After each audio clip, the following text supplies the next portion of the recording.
TV one के निहायत दिलचस्प ड्रामों और एंटरटेनमेंट से भरपूर शोज किसी भी वक्त देखने के लिए हमारी वेबसाइट विजिट करें या हमारे यूट्यूब चैनल को सब्सक्राइब करें और बेल आइकॉन पर क्लिक करें।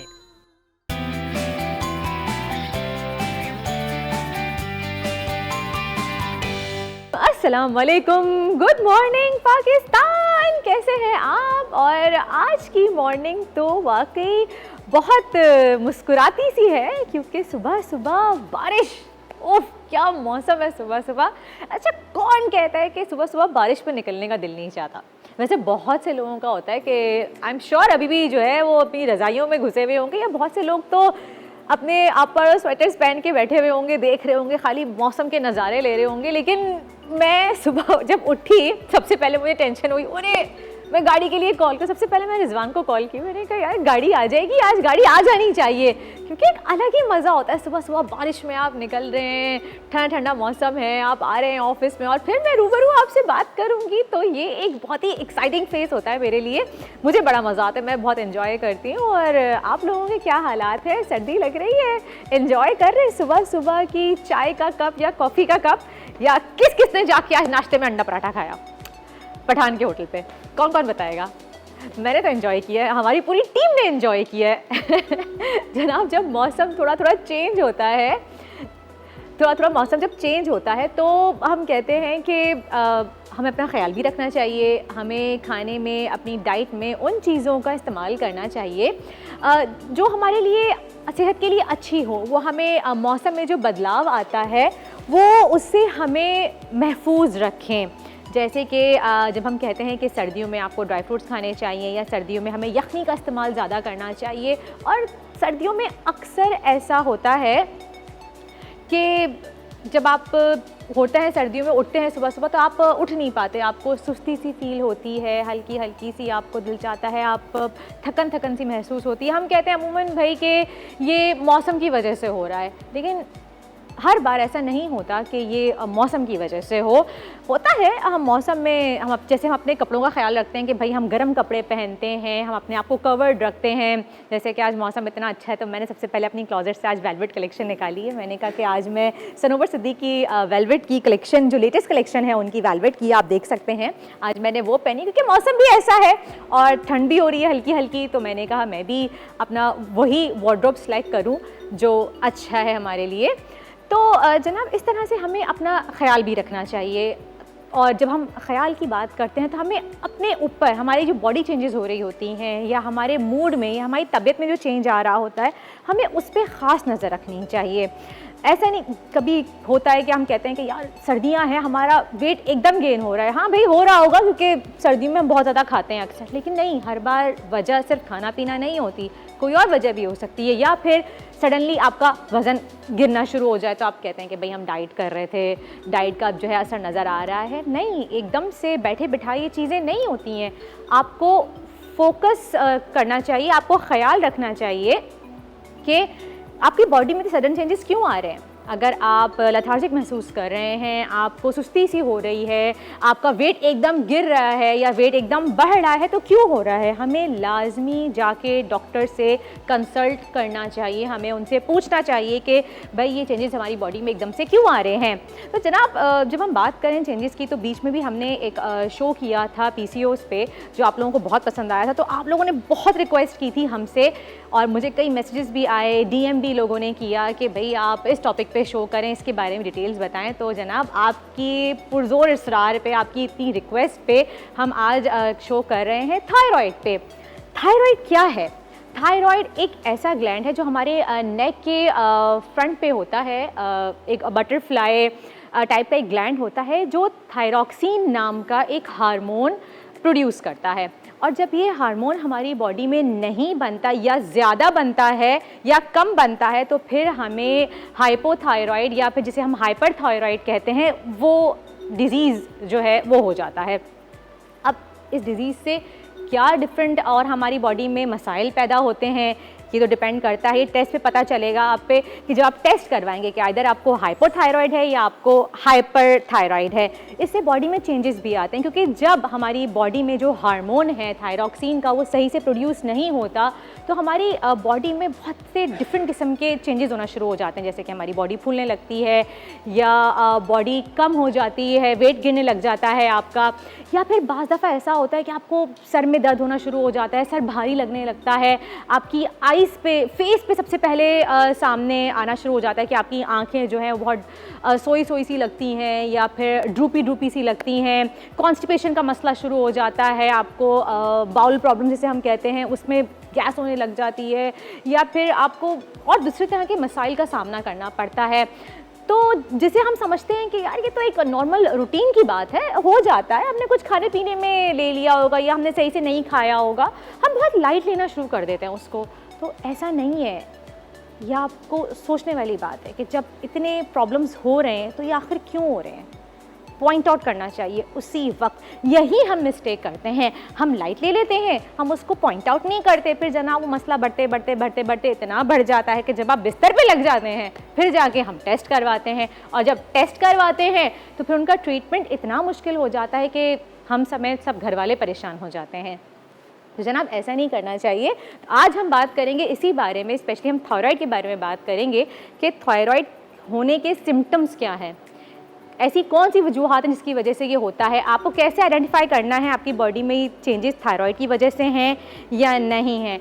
आप हमें कॉल्स भी कर सकते हैं, हमें बताइए कि अगर पिछले कुछ दिनों में, पिछले कुछ महीनों में या वीक्स में आपने अपनी बॉडी में कुछ चेंजेस महसूस किए हैं तो हमारे साथ शेयर कीजिए। हमारे साथ मौजूद होंगे आज एक्सपर्ट्स भी होंगे, हमारे साथ डॉक्टर भी मौजूद होंगे। हम बात करेंगे स्पेशली आज थायराइड पे, उसके ट्रीटमेंट पे, उनकी सिम्टम्स पे, उनकी किस तरह से वजूहात, उनकी डाइट पे कि थायराइड में ये वैसे तो कोई डाइट ऐसे है नहीं इसमें कि क्या लिया जाए क्या नहीं लिया जाए, लेकिन फिर भी एज़ पर प्रोफेशनल डाइटिशियन या न्यूट्रिशन या एज ए डॉक्टर के मदद से हम बता सकते हैं कि क्या क्या खाने में आपको लेना चाहिए जिससे आप अपना थायराइड सही या एटलीस्ट मेंटेन रख सकें। जनाब इस वक्त हुआ है एक ब्रेक का, कहीं जाइएगा नहीं, देखते रहिए मुस्कुराती मॉर्निंग।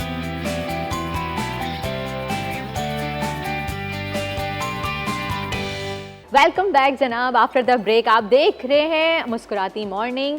जनाब बारिश अभी तक हो रही है, मेरे ख्याल से बारिश की वजह से हमारे गेस्ट कुछ रास्ते में अटक गए हैं, कुछ पहुंच नहीं पा रहे हैं, और ये तो एक अमूमन ये कराची में होता ही है ना कि जब भी बारिश होती है तो हम थोड़ा सा डिले तो हो ही जाते हैं, क्योंकि एक तो ट्रैफिक और दूसरा पानी भर जाता है थोड़ा सड़कों पे।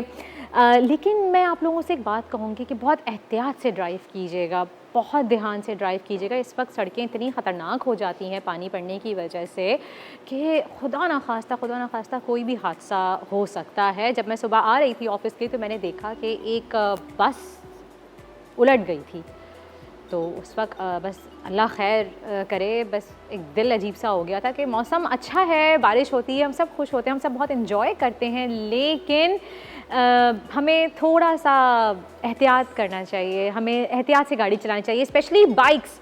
जो भाई मेरे बाइक्स पे सफ़र करते हैं प्लीज़ बहुत एहतियात से बाइक चलाइए, उनके लिए सबसे ख़तरनाक मौसम होता है कि बारिश जब होती है तो, और जब हम नहीं पहुंच पाते टाइम पे तो फिर हम पहुंच भी नहीं पाते हैं शो पे। आप देखें जैसे योगी वजह साहब का हम वेट कर रहे हैं, उनसे इतने अच्छे टॉपिक पे हम बात करने वाले थे आज। हम कोशिश करते हैं कि अगर वो फ़ोन लाइन पे हमारे साथ आ जाएं तो हम उनसे बात करें, क्योंकि वो हमें सुजोग थेरेपी के ज़रिए बताने वाले थे कि हम कैसे थायराइड का इलाज कर सकते हैं। और आपको पता है सुजोग थेरेपी बहुत अच्छी थेरेपी है। ये एक प्रेशर पॉइंट्स होते हैं हमारे हाथ के ज़रिए और हमारे पैरों के ज़रिए हम अपनी पूरी बॉडी का इलाज कर सकते हैं। कुछ मार्क्स लगाने होते हैं, कुछ पॉइंट हमें आप टूथपिक की मदद से या फिर आप माचिस की तीली ले लें या फिर आप कोई भी बॉल पेन ले लें, उसकी मदद से हम प्रेशर पॉइंट्स अगर अपने हाथ पे अंगूठे पे करें तो हम अपनी बॉडी में हम इसको ट्रीटमेंट की तरफ लेके जा सकते हैं। सुजोग के मायने ही हैं हाथ और पैर, सु मायने हैंड्स, जोग माने फीट, तो यानी कि हाथ पैर के ज़रिए अपनी बॉडी का इलाज कर सकते हैं। अल्लाह ताला ने क्या खूबसूरत निज़ाम बनाया है हमारी बॉडी का कि हमारी पूरी बॉडी के जितने भी हमारे ऑर्गन्स हैं या हमारी पूरी बॉडी जो है हमारे हाथ में और पैरों में, पाँव के तलवों के अंदर दी हुई है। नीचे हम कुछ मसाज करें या प्रेशर पॉइंट्स दबाएं तो हम फील कर सकते हैं वो चीज़। और जनाब हमारी डाइटिशियन भी आ गई हैं, मौजूद हैं हमारे साथ, वो भी अभी हमें थोड़ी देर में ज्वाइन करेंगी, मुनज़्ज़ा। और हम वेट कर रहे हैं उनका कि जब वो आएंगी तो वो हमें ज्वाइन करेंगी, तो वो हमें बताएंगी कि हम थायराइड में किस तरह की डाइट ले सकते हैं। अमूमन सुनने में ये आता है कि आप जब थायराइड लेवल आपका बढ़ जाता है तो आप आयोडीन वाली चीज़ें कम लें या ज़्यादा ना लें। अब ये हम कब ले सकते हैं, हाइपोथायराइड में या हाइपरथायराइड में ले सकते हैं, अभी तो हमें कोई एक्सपर्ट ही बताएगा ना भाई। तो इसलिए हमने इनवाइट किया है आज मुनज़्ज़ा को, ये डाइटिशियन है, हमें बताएंगी भी कि हम क्या खा सकते हैं क्या नहीं खा सकते। तो आइए वेलकम कहते हैं। अस्सलाम वालेकुम। वालेकुम सलाम। कैसी हैं आप? अल्हम्दुलिल्लाह बिल्कुल ठीक। तो मुनज़्ज़ा हम आपसे बात करेंगे, मज़ीद पूरी डिटेल में बात करेंगे, थोड़ा सा आप सांस ले लीजिए। अभी आपने ज्वाइन किया, बारिश हो रही है अभी भी बाहर? जी बिल्कुल अभी चल रही है। अभी भी बारिश हो रही है, तो चलें आपके लिए गर्मा गर्म एक चाय का कप मंगवाते हैं और आप लीजिए छोटा सा ब्रेक।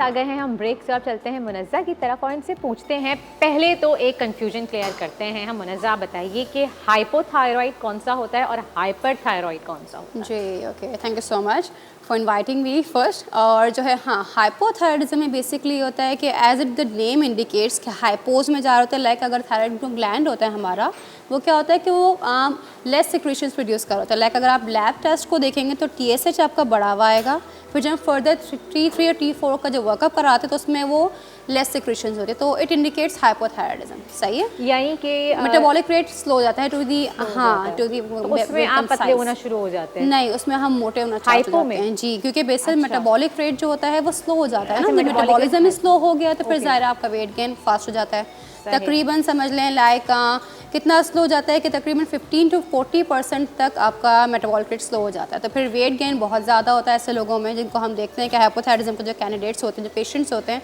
उनका वेट गेन बहुत इशू होता है। ठीक है, और इसी तरह से हाइपरथायराइडिज्म की जो हम बात कर रहे हैं तो उसमें थायराइड ग्लैंड बहुत ज़्यादा एक्सेसिव सिक्रीशंस प्रोड्यूस करता है, यानी थायरॉक्सिन बहुत ज़्यादा बना रहा होता है, T3 एंड T4 बोथ।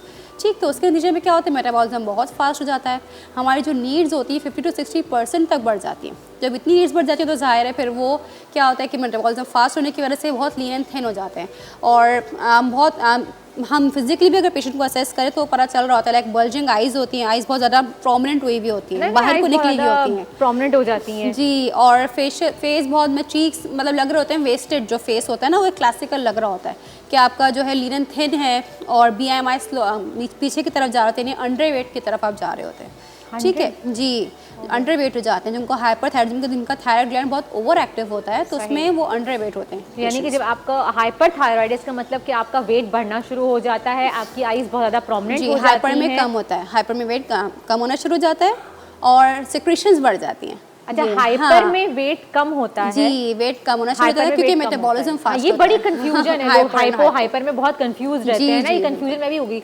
लेकिन कॉमन ज़्यादा हाइपो है। अच्छा, हाइपो ज़्यादा कॉमन, जिसमें आपका वेट बढ़ता है, जिसमें वेट बढ़ता है, ये आपको सब जगह ही नजर आ रहे होंगे कि भाई जो भी ओबीस पेशेंट हमारे पास आते हैं तो हम बाकी सारे इलाज उनके करवा रहे होते हैं, पहले से वर्कअप भी उनका हुआ होता है, फिर उसके बाद अगर थायराइड का उसमें कोई टेस्ट होता है तो अगर वो इंडिकेट करता है कि वो हाइपोथायराइडिज्म के कैंडिडेट हैं तो फिर हम उसके हिसाब से उनको असेस करते हैं। तो लेकिन हाइपो इतना कॉमन क्यों है? वैसे वाकई हमने बहुत कम सुना है कि जो लोग थायराइड में पत्ते दुबले हो जाते हैं, हाइपरथायराइड जिनको होता है, क्यों इतना कॉमन है? लाइक ये समझ लें ग्लोबली जो है 30% कॉमन है। आयरन डेफिशिएंट डिसऑर्डर जो है, चाहे हाइपर हो या फिर हाइपो हो, ग्लोबली 30% इसकी प्रेवलेंस होती है।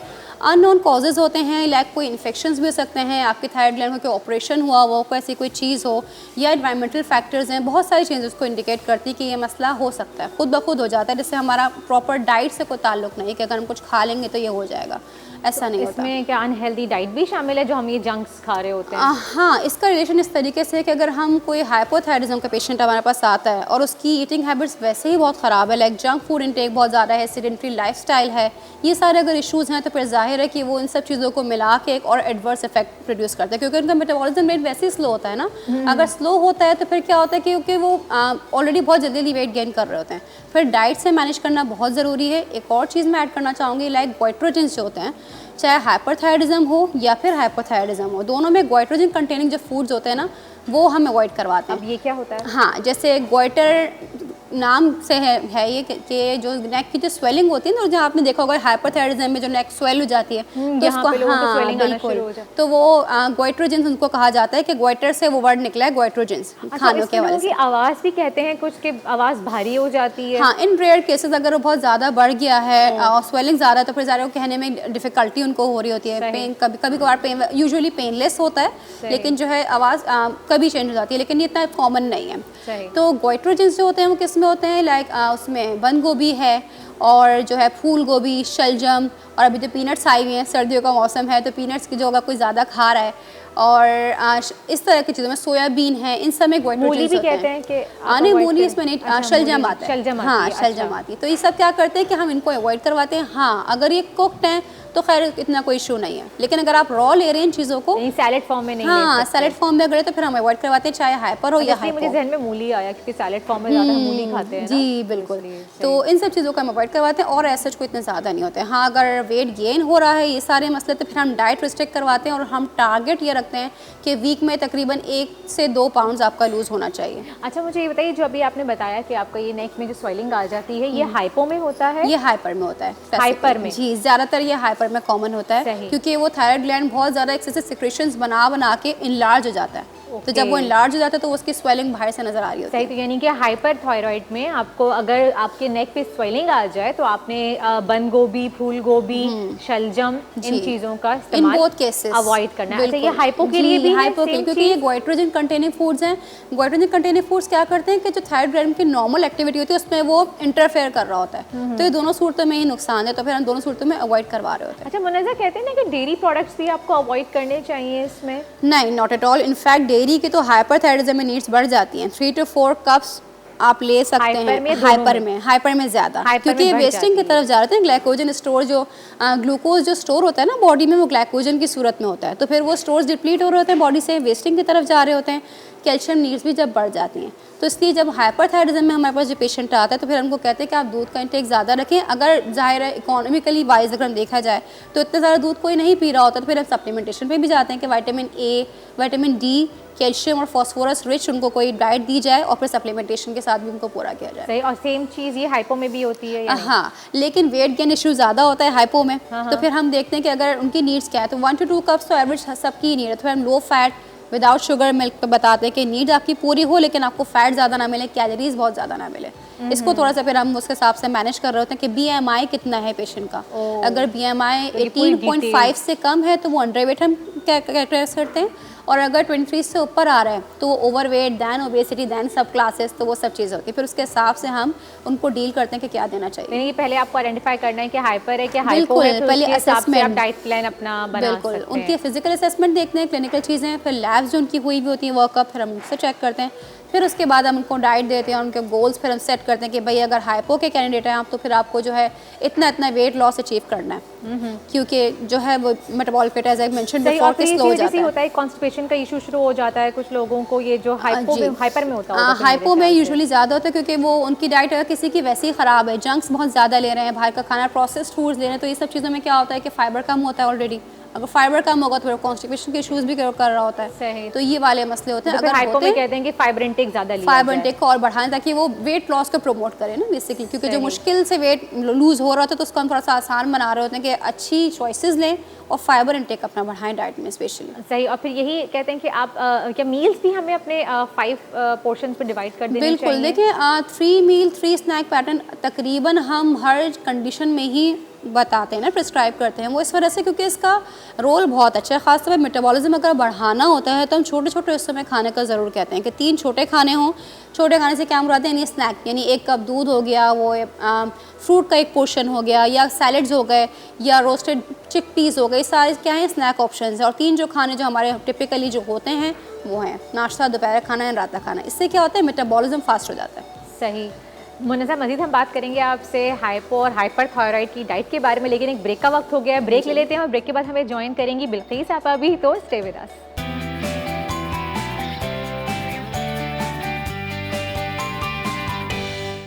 वेलकम बैक जनाब। अब मैं देख रही हूँ क्या हो गया।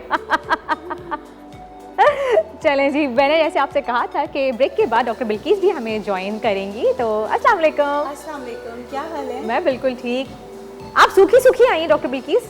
क्या मतलब सूखी सूखी? बारिश हो रही है ना बाहर, हल्की सी, मुझे कहीं पानी की छींटे भी नजर नहीं आ रही। हाँ बारिश तो हो रही है, कितनी तेज बारिश हो रही है बहुत भाई। तेज बारिश हो रही है, सुबह 6 बजे से लगातार हो रही है हाँ। हमारी तरफ तो। उठने का दिल चाह रहा था नहीं, आज कहा होगा कि छोड़ो छुट्टी कर लो, 1 सेकंड के लिए जहन में आया।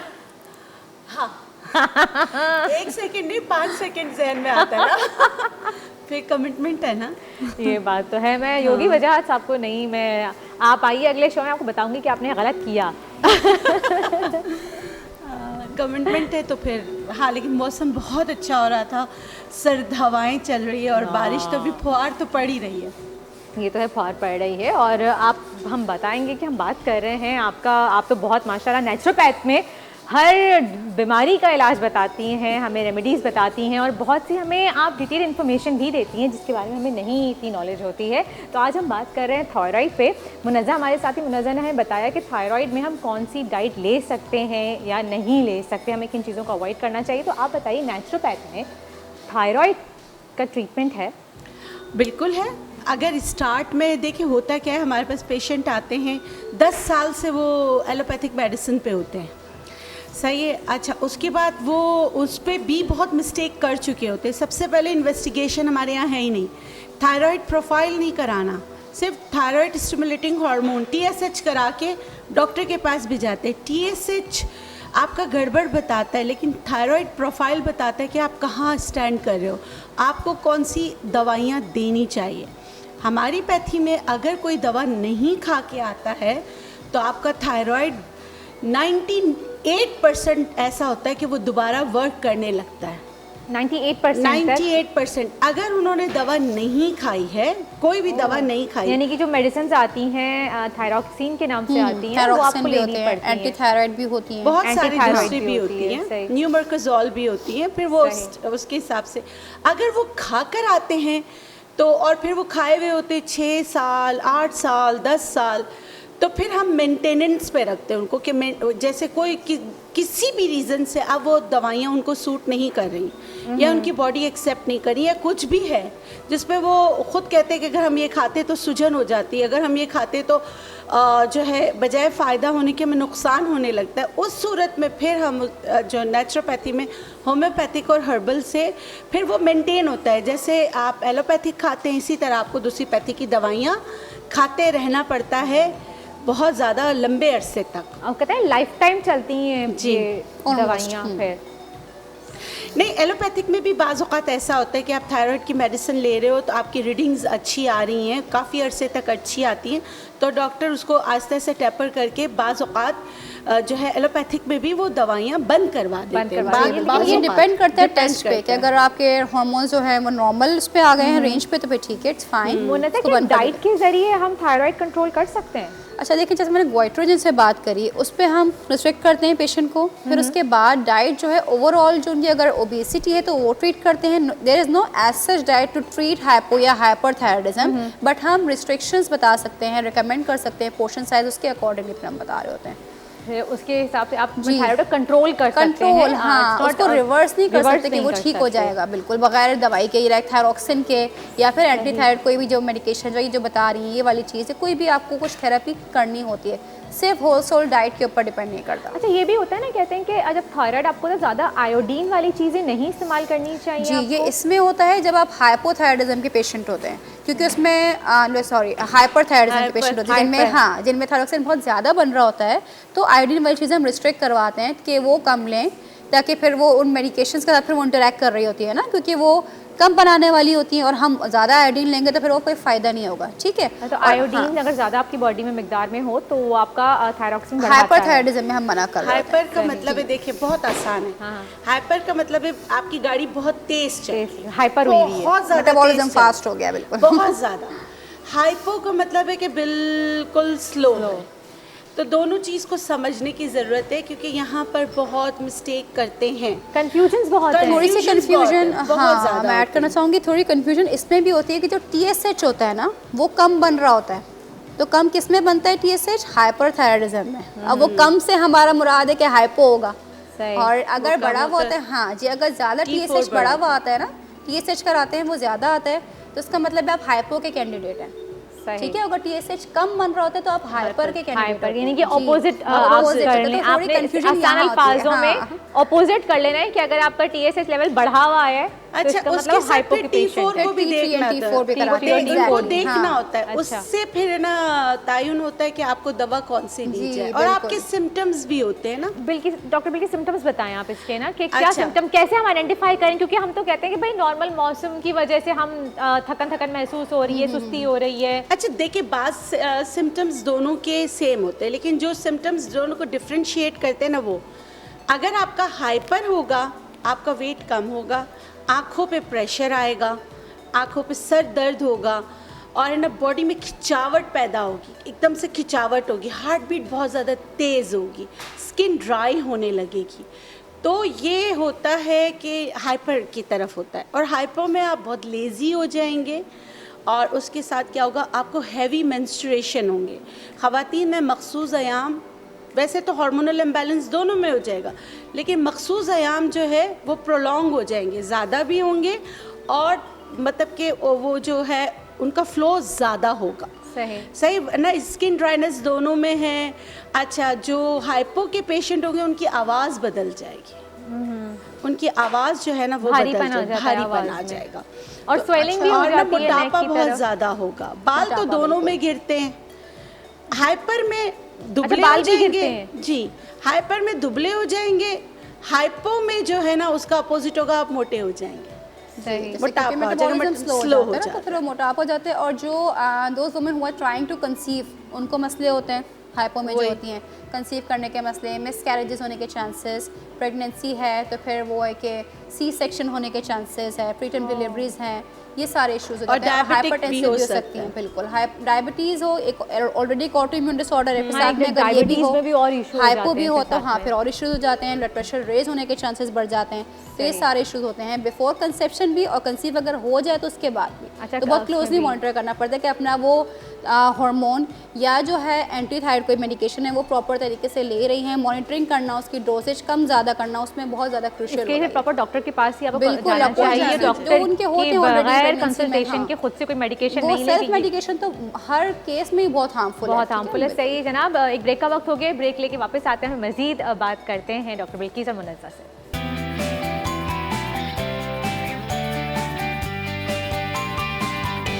जी जनाब, वापस आ गए हैं हम ब्रेक से, और ब्रेक पे जाने से पहले हम बात कर रहे थे कि आयोडीन का कितना रोल होता है थायराइड पेशेंट्स के लिए, जिसमें आयरन का भी इम्पोर्टेंस होती है।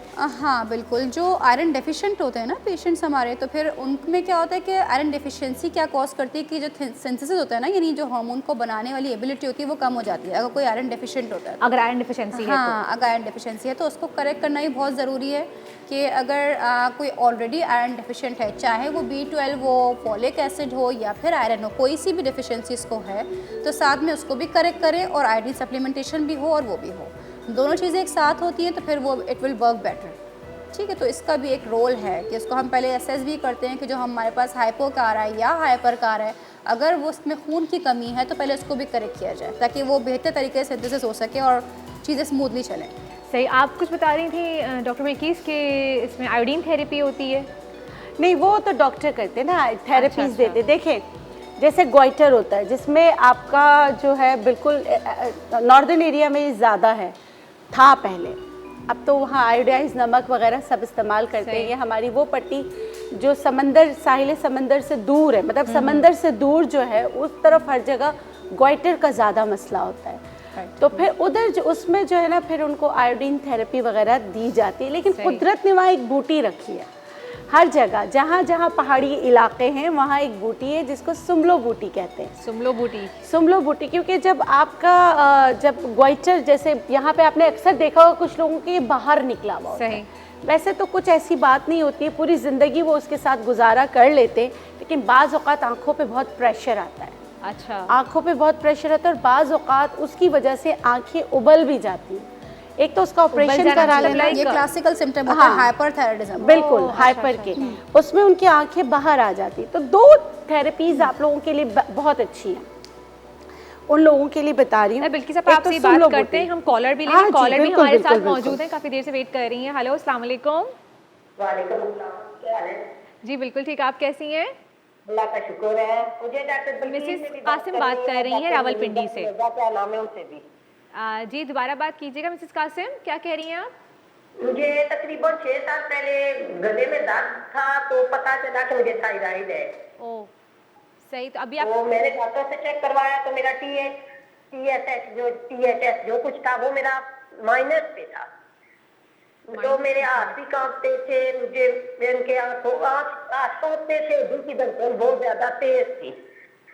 तो गले में दर्द जब शुरू हुआ तो आंखों के जुड़ियां पड़ गई, बाल मेरे सारे गिर गए थे। तो मैंने ENT से तकरीबन 6 महीने का कोर्स करवाया, जैसे भी आप बता रही थी न्यूकामोजोल वाली वो टैबलेट, ये मैं तकरीबन 6 मंथ लेती रही हूँ।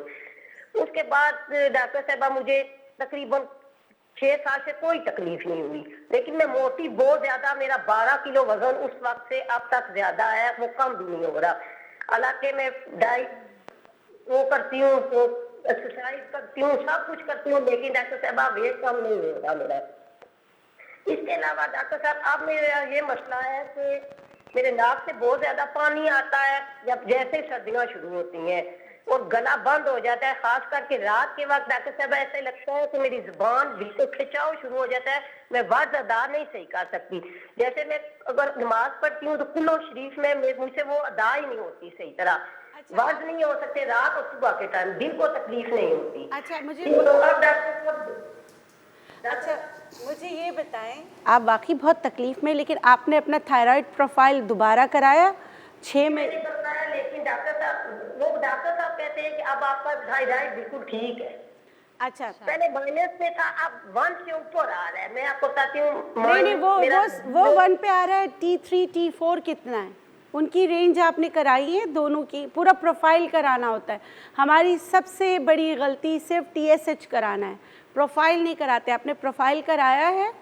नहीं, प्रोफाइल वो तो नहीं करवाया मैंने। आपको सबसे पहले उसका प्रोफाइल कराना है। मैं आपके लिए एक जो रेमेडी है वो आपके लिए भी आप भी कीजिएगा, मगर पूरा थायराइड प्रोफाइल ज़रूर कराइएगा, ठीक है? वो लाजमी।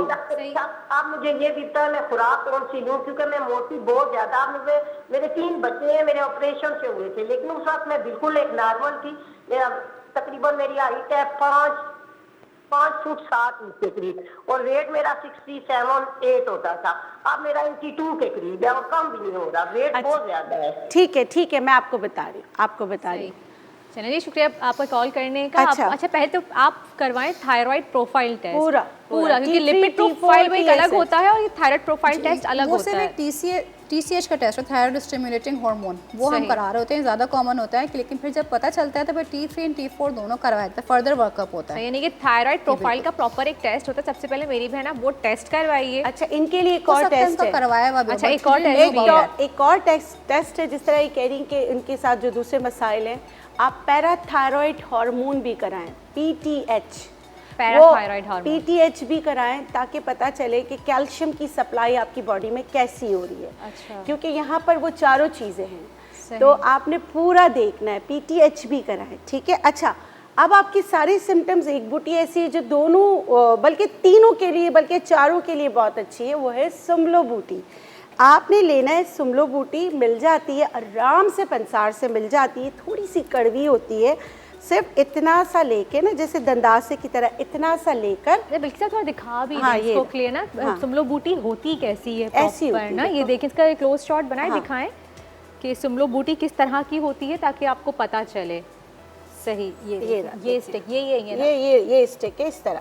अच्छा, अंदर से येलो निकलता है, अंदर से येलो निकलेगा। ये देखिए, ये इस तरह की जैसे मैंने इसको काटा तो ऐसे येलो निकल, और इसको काट के इस तरह की छाल टाइप की पतली सी आपको एक ये जड़ी है, सुमलो बूटी जड़ी है ना। सही।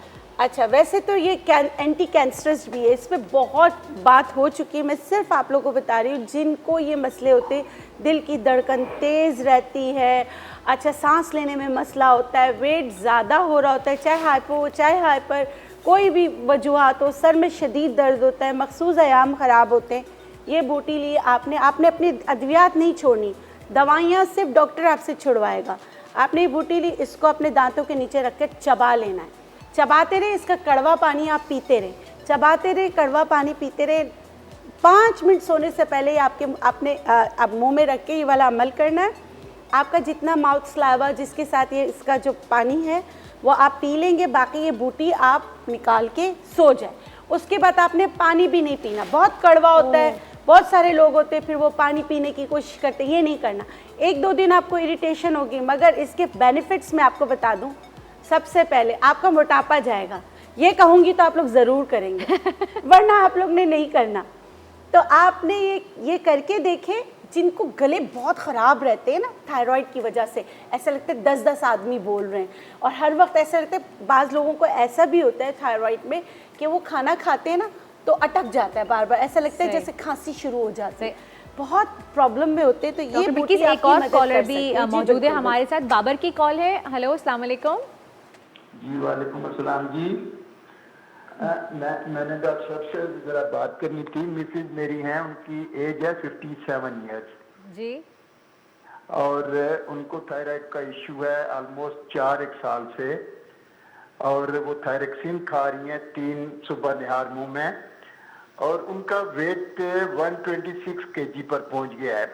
126। और रात को खराटे जो वो लेती हैं, बस पूरी रात ही बस खराटों की आवाज़ आती है, और बेचारी तकलीफ में है, और साथ में मैं भी तकलीफ में हूँ उनकी वजह से। तो वो किसी और जगह है, घर में मैं किसी और जगह हूँ। मुझे इत्तेफाक हुआ डॉक्टर साहबा का प्रोग्राम मैं अक्सर रमज़ान में भी देखता होता हूँ, और आज जब खास तौर पर ये बात चल रही थी थायराइड के इशू पर, तो मैंने कहा डॉक्टर साहब से मैं ज़रा आपको रहनुमाई ले लूँ। और उस सिलसिले में मेरी एक ये रिक्वेस्ट थी कि अगर वो कोई मुझे व्हाट्सएप नंबर दे दे, मैं उनकी रिपोर्ट्स उनको व्हाट्सएप कर देता हूँ, और वो देख के अगर कोई मेडिसिन तजवीज़ कर दें तो मेरे लिए बहुत ही, मतलब वो तो तकलीफ में हैं, लेकिन मुझे भी पूरी रात जागना पड़ता है उनके खराटों की वजह से। और साथ में उन्हें शैटिका का भी इशू है सिंस 2011 से। बाबर भाई, बहुत बहुत शुक्रिया आपका। आपको पीसीआर से नंबर मिल जाएगा, उस पर आप रिपोर्ट सेंड कर सकते हैं, और ट्रीटमेंट भी डॉक्टर बिल्किस आपको बता देंगी। मुनज़्ज़ आपका बहुत बहुत शुक्रिया, thank you so much for coming, और आपने हमें जो डिटेल्स बताई, डाइट बताई, उसका बहुत बहुत शुक्रिया। आई एम श्योर आप लोग जिनको थायराइड की प्रॉब्लम है वो इनकी डाइट फॉलो करेंगे और इससे उनको इफाका होगा। और बाबर भाई, आपकी कॉल का जवाब हम आपको देंगे इस ब्रेक के बाद। अभी मिलते हैं आपसे एक छोटे से ब्रेक के।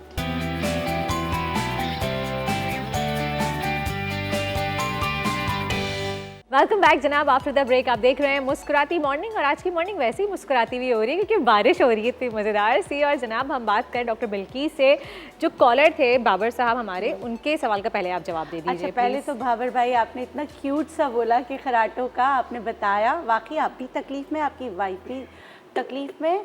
उनसे कहें कि एक मैं आपको बूटी बता रही हूँ, सत पुदीना।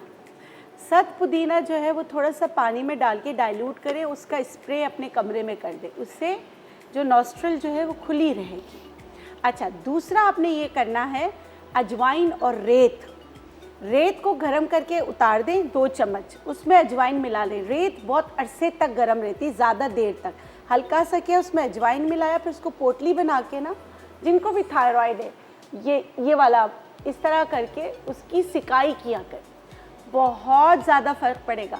हर ग्लैंड की, मतलब हर चीज़ की जो है सर्कुलेशन ऑफ ब्लड को तेज़ करना होता है, तो ये अमल सर्कुलेशन ऑफ ब्लड को तेज़ करेगा और उससे बहुत ज़्यादा फ़र्क पड़ेगा। समझ लें कि ये थायराइड की एक्सरसाइज है, उस ग्लैंड की एक्सरसाइज, यानी कि इससे फ़र्क भी पड़ेगा आपके थायराइड लेवल पे, बहुत ज़्यादा। अच्छा जी, एक और कॉलर भी हमारे साथ मौजूद है, फरजाना कराची से। हेलो, अस्सलाम वालेकुम फरजाना। वालेकुम सलाम जी मेरी बहन, क्या सवाल करना चाहेंगी आप? मुझे पूछना था कि मेरी छोटी सिस्टर है, उनकी उम्र है 12 साल ना, लेकिन उनका वेट इतना ज़्यादा है, मतलब 55 kg उनका वेट है, और अब जब और मुंह पे ना पिंपल्स भी बहुत ज़्यादा है, गंदे वाले दाने, और ब्लैक हेड्स भी इतने सारे हैं। अब जब वो सुबह उठती है ना, और अमूमन उनका फेस ना इतना ज़्यादा सूजा हुआ होता है, ये गाल पूरे निकले हुए होते हैं, और आंखें भी इतनी ज़्यादा सूजी भी होती हैं। तो हालांकि कुछ ऐसा फास्ट फूड या जंक फूड वो रोज़ाना डेली का लेती नहीं है, नॉर्मल जो खाना होता है वही खा रही हैं, लेकिन उसके बावजूद उनका ना वेट नहीं कंट्रोल में आ रहा। तो हमें पूछना था कि हम इनके लिए क्या करें ताकि ये इनका चेहरा भी साफ हो, उनका चेहरा के लिप्स तक सारे इनके दाने हैं। ठीक है, सबसे पहले थायराइड प्रोफाइल कराएं, CBC विथ ESR कराएं, और उसका गंदम और चीनी बंद कर दें। वेट को कंट्रोल करने के लिए। गंदम चीनी बंद कर दीजिए और योगी भाई से ना योगी वजाहत से इनके लिए ज़रूर एक्सरसाइज पूछें। बच्ची छोटी है, बहुत सारे अद्वियात पे नहीं ले जाए, बाय फूड और एक्सरसाइज। 13 साल उनकी उम्र है, 12-13 साल। और हार्मोन्स का भी इसमें मतलब कि एक अल्ट्रासाउंड पेल्विस का करा लें, डॉक्टर को दिखाना अगर आ रहे हैं तो ये ज़रूर कराएं। हाँ, अच्छा मेरी बहन आप डॉक्टर के पास लेके जाइए, उसके बाद सारी उनकी डिटेल जो है टेस्ट, लैब टेस्ट वगैरह करवाइए ताकि पता चले कि बच्चे के साथ मसला क्या है। जी बिल्किस आप बता रही थी। अच्छा, अब आपने क्या करना है, जिनका भी या हाइपो हो या हाइपर, घबराए नहीं। एक कुछ चीज़ें ऐसी होती है दोनों के लिए सही होती है। आपने लेना है सुमलो बूटी, आंबा हल्दी और हल्दी, ये तीनों चीज़ें आपने हम वज़न लेना है। हम वज़न लेकर इसको पाउडर बना लीजिए, पहले कुटनी में कूटिएगा, पाउडर बना कर रख लीजिए। 1/4 चम्मच दिन में 2 बार खाली पेट, इसके आधे से 1 घंटे तक आपने चाय कॉफ़ी नहीं पीनी, याद रखिएगा। तो आप देखिएगा इंशाल्लाह इससे बहुत फ़र्क पड़ेगा। हाँ, अलबत्ता अगर जो अपने थायराइड मेडिसिन पे हैं तो आपने सुबह नाश्ते के तकरीबन 2 घंटे बाद लेना है और फिर असर के वक्त लेना है। दोनों वक्त आपका सेमी मतलब कि इतना ज़्यादा आपका पेट भरा हुआ नहीं होगा, तब आपने लेना है, उससे बहुत ज़्यादा फ़र्क पड़ेगा। एक बूटी आती है कुश्ते शीरी, कुश्ते शीरी को पीसकर पाउडर बना लीजिए। पाउडर बनाने के बाद जो है आप इसको शहद में मिलाकर दिन में 2 से 3 बार चाटना है। जिनको भी गले के मसाइल आते हैं वो भी ले सकते हैं, थायराइड वाले भी ले सकते हैं। थायराइड वाले भी ले सकते हैं। अच्छा जी, एक और कॉलर मौजूद है हमारे साथ, सामिया। हेलो, अस्सलाम वालेकुम। हेलो, अस्सलाम वालेकुम। वालेकुम अस्सलाम। जी सानिया। हेलो हेलो जी सानिया, कैसी हैं आप? क्या सवाल करना चाहेंगी डॉक्टर बिल्किस से? सानिया, आपको आवाज़ आ रही है?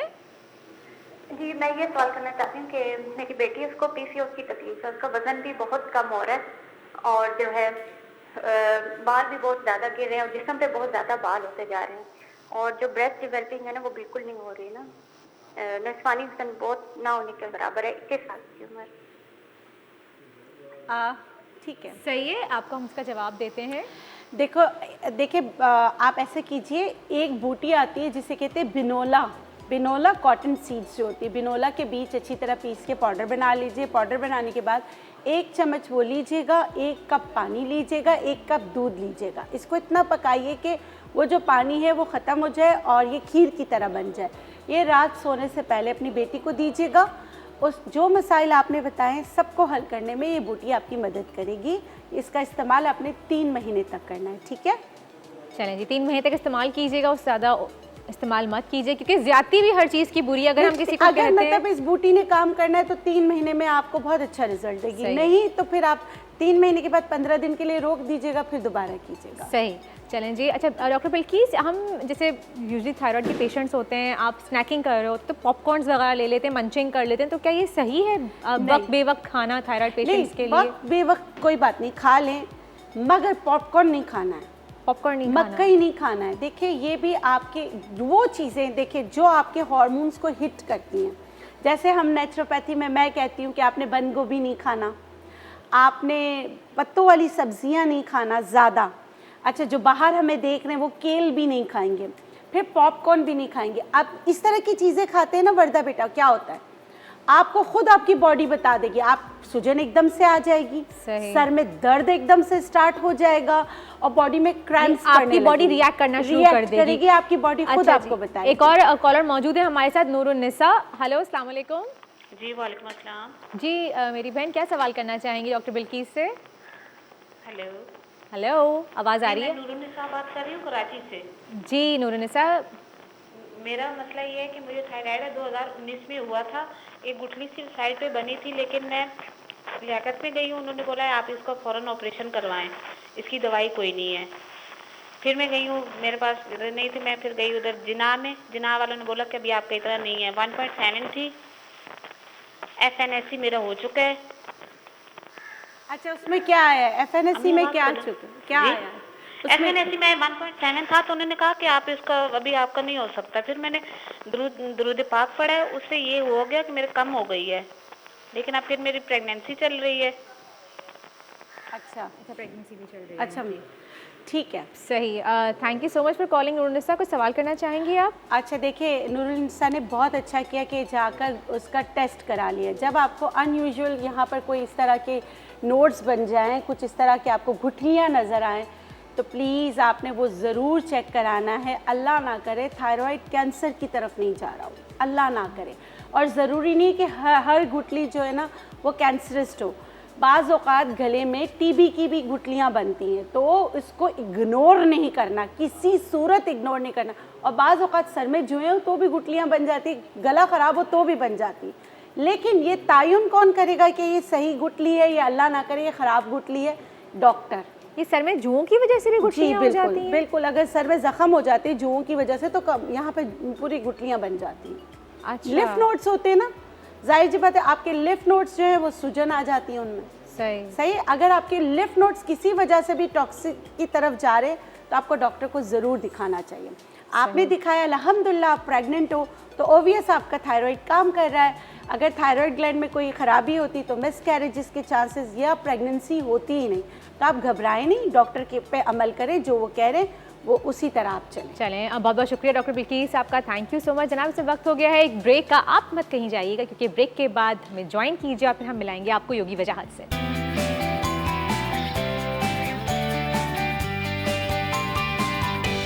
जनाब welcome back after the break. आप देख रहे हैं मुस्कुराती मॉर्निंग, और सुबह से जो मेरा गिला था कि वजाहत साहब नहीं है, तो फाइनली योगी वजाहत साहब आ गए हैं। अस्सलाम वालेकुम। वालेकुम अस्सलाम व रहमतुल्लाह। थैंक यू सो मच, आप कैसे भी करके बारिश में पहुंच गए फाइनली। नहीं, मैं सबसे बड़ी चीज़ जो है मैं पहले बता दूं वो है इतराफ़ करना कि गलती मेरी है। अच्छा।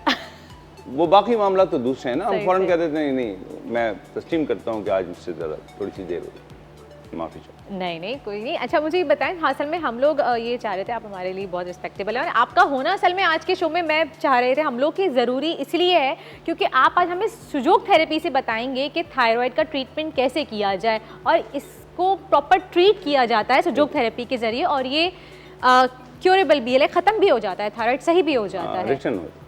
ऐसा है, आप बताएं किस तरह से। देखिए पहले तो मैं आपको बड़ा मशकूर हूँ कि आपने जो योगा की एक छाप मुझ पर लगी हुई है उसको तस्लीम किया कि कुछ और चीज़ें मैं जानता हूँ। नहीं, आप सुजोग बहुत अच्छे तरीके से करते हैं, बताते भी हैं। योगा के अलावा ताई ची और सुजोग मेरा फेवरेट है। सुजोग जब मैंने किया तो मुझे लगा कि अल्लाह सुब्हाना ताला ने तमाम इलाज तो मेरे अपने उल्टे हाथ में दिया हुआ है। सही। तो इसको सिर्फ ढूंढने की ज़रूरत है, समझने की ज़रूरत है, और मैं मशकूर हूँ कि मुझे बहुत आसानी से इसके टूल्स मिल गए। देखिए ये मेरा थंब है जी, और ये फ्रंट साइड है बॉडी की, मैं उन पहले भी ये बता चुका हूँ।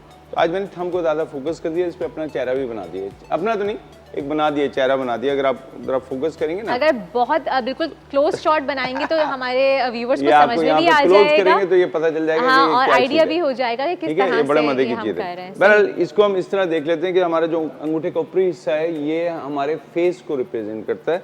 उसके बाद जब लाइन आ जाती है फिर हम नीचे की तरफ आते हैं तो ये हमारे गले को रिप्रेजेंट करता है। ठीक है, ये हम यहाँ से देख सकते हैं इसको। अब करना ये है कि ये जो आपका थंब है, जिसको देखें अभी आपको हम दिखाते जाएंगे तो इस पर आपको चेहरा वाज़े नज़र आना शुरू हो जाएगा। सही। ये जो ब्लैकिश मैंने नीचे की लाइन बनाई है और ये इसके बाद जो आखिरी लाइन का हिस्सा है जो जिसको आप कहते हैं, ये थायराइड का है, ये थायराइड का है। इसको आपने रेड लगाना है। अब मैं यहाँ से रेड कलर ले लेता हूँ और मैं आपको बताता हूँ कि अगर ध्यान में रखिएगा हाइपो और हाइपर दोनों होते हैं, ये नहीं कि आपने दोनों का इलाज एक ही कर देना। अच्छा, इसमें भी अलग अलग इलाज है? Oh yes. अब ये जो मैंने यहाँ कलर लगाया ना रेड, ये देखिए ये इसका एरिया है कलर के हिसाब से। सही। यहाँ पे कलर लगेगा, ठीक है, और इसी जगह को आपने दबाना है, दबाना है इसको। ये जो इलाज है, अच्छा यहाँ तो हड्डी भी ज्यादातर, ये हड्डी महसूस हो रही है। अब आप जब इसको दबाएंगे तो आपको यहाँ हड्डी महसूस होगी। नहीं, मैं पूछना चाह रही हूँ कि ये सही पॉइंट है ना कि हड्डी जो महसूस हो रही है हमें। आपने अंगूठा अभी खत्म नहीं हुआ है, अंगूठा हथेली के साथ जहाँ मिल रहा है सही, उसको आप दबा दें तो बिल्कुल आपको बोन मिल गई, बोन का जॉइंट सा तो हाँ, जॉइंट से एक हल्की नरम हड्डी जिसे हम कहते हैं। सही। ये खुद भी दबाना है, अगर कोई बच्चा है तो उसके बड़े प्यार से यहाँ पे हाथ रख के दबाते रहें। सही। ठीक है, जब यहाँ का दर्द खत्म होना शुरू हो जाएगा तो आपको यहाँ का भी दर्द बहुत कम मिलेगा। इसमें क्योंकि ज़ाहिर बात है ये सिर्फ पॉइंट नहीं है, आयुर्वेदा जो है वो, मुझे पहले ये बताएं, ये हाइपो का है कि ये हाइपर के लिए? दोनों के लिए। दोनों के लिए, क्योंकि आपने कहा दोनों का इलाज अलग है। दोनों का इलाज अलग अलग है, लेकिन ये कॉमन है। अच्छा, ये कॉमन पॉइंट है। अब इसकी जो दूसरी चीजें हैं वो बिल्कुल अलग होंगी। अच्छा, देखिए हाइपो में हमारी जो अग्नि है, आग, जो जो निज़ाम हज़्म है वो बहुत कमज़ोर हो जाता है। हमें ऐसी चीज़ों की ज़रूरत है जो जो अग्नि को, आग को बढ़ाएं। तो ऐसी 13 बॉडी के अंदर फायर होते हैं जिसको हम डाइजेस्टिव फायर कहते हैं। उसके लिए काली मिर्च एक बड़ी कमाल की चीज़ है। काली मिर्च का निहारमू इस्तेमाल, सुबह उठते ही काली मिर्च लें, एक काली मिर्च ले लें, उसको चबाएं और फिर पानी पी लें। दूसरे दिन 2, तीसरे दिन 3, चौथे दिन 4, पाँचवें दिन 5, 6, 7, बस उसके बाद रिटर्न कर लें वापस, काफ़ी है। अच्छा, ठीक है। नहीं, 7 दिन तक आपने एक तो 7 दिन बढ़ाती रहनी है और उसके बाद दोबारा वापस से 1, 2, 3 14 दिन हो गए, 13-14 दिन पानी के साथ। फिर उसके बाद 2 घंटे, मेरी बहन अभी डॉक्टर बिल्किस बात कर रही थी आपसे, उन्होंने आधे घंटे की एक बात की थी। मैं आपको यहाँ पे अपने इस, देखें हर जो तरीक़े इलाज है सब मुख्तलिफ अंदाज में काम करते हैं, वो भी बिल्कुल दुरुस्त बात कर रही हैं, इसमें कोई शक ही नहीं है। सही। और यहाँ पे हमें ज़रा एहतियात रखनी है।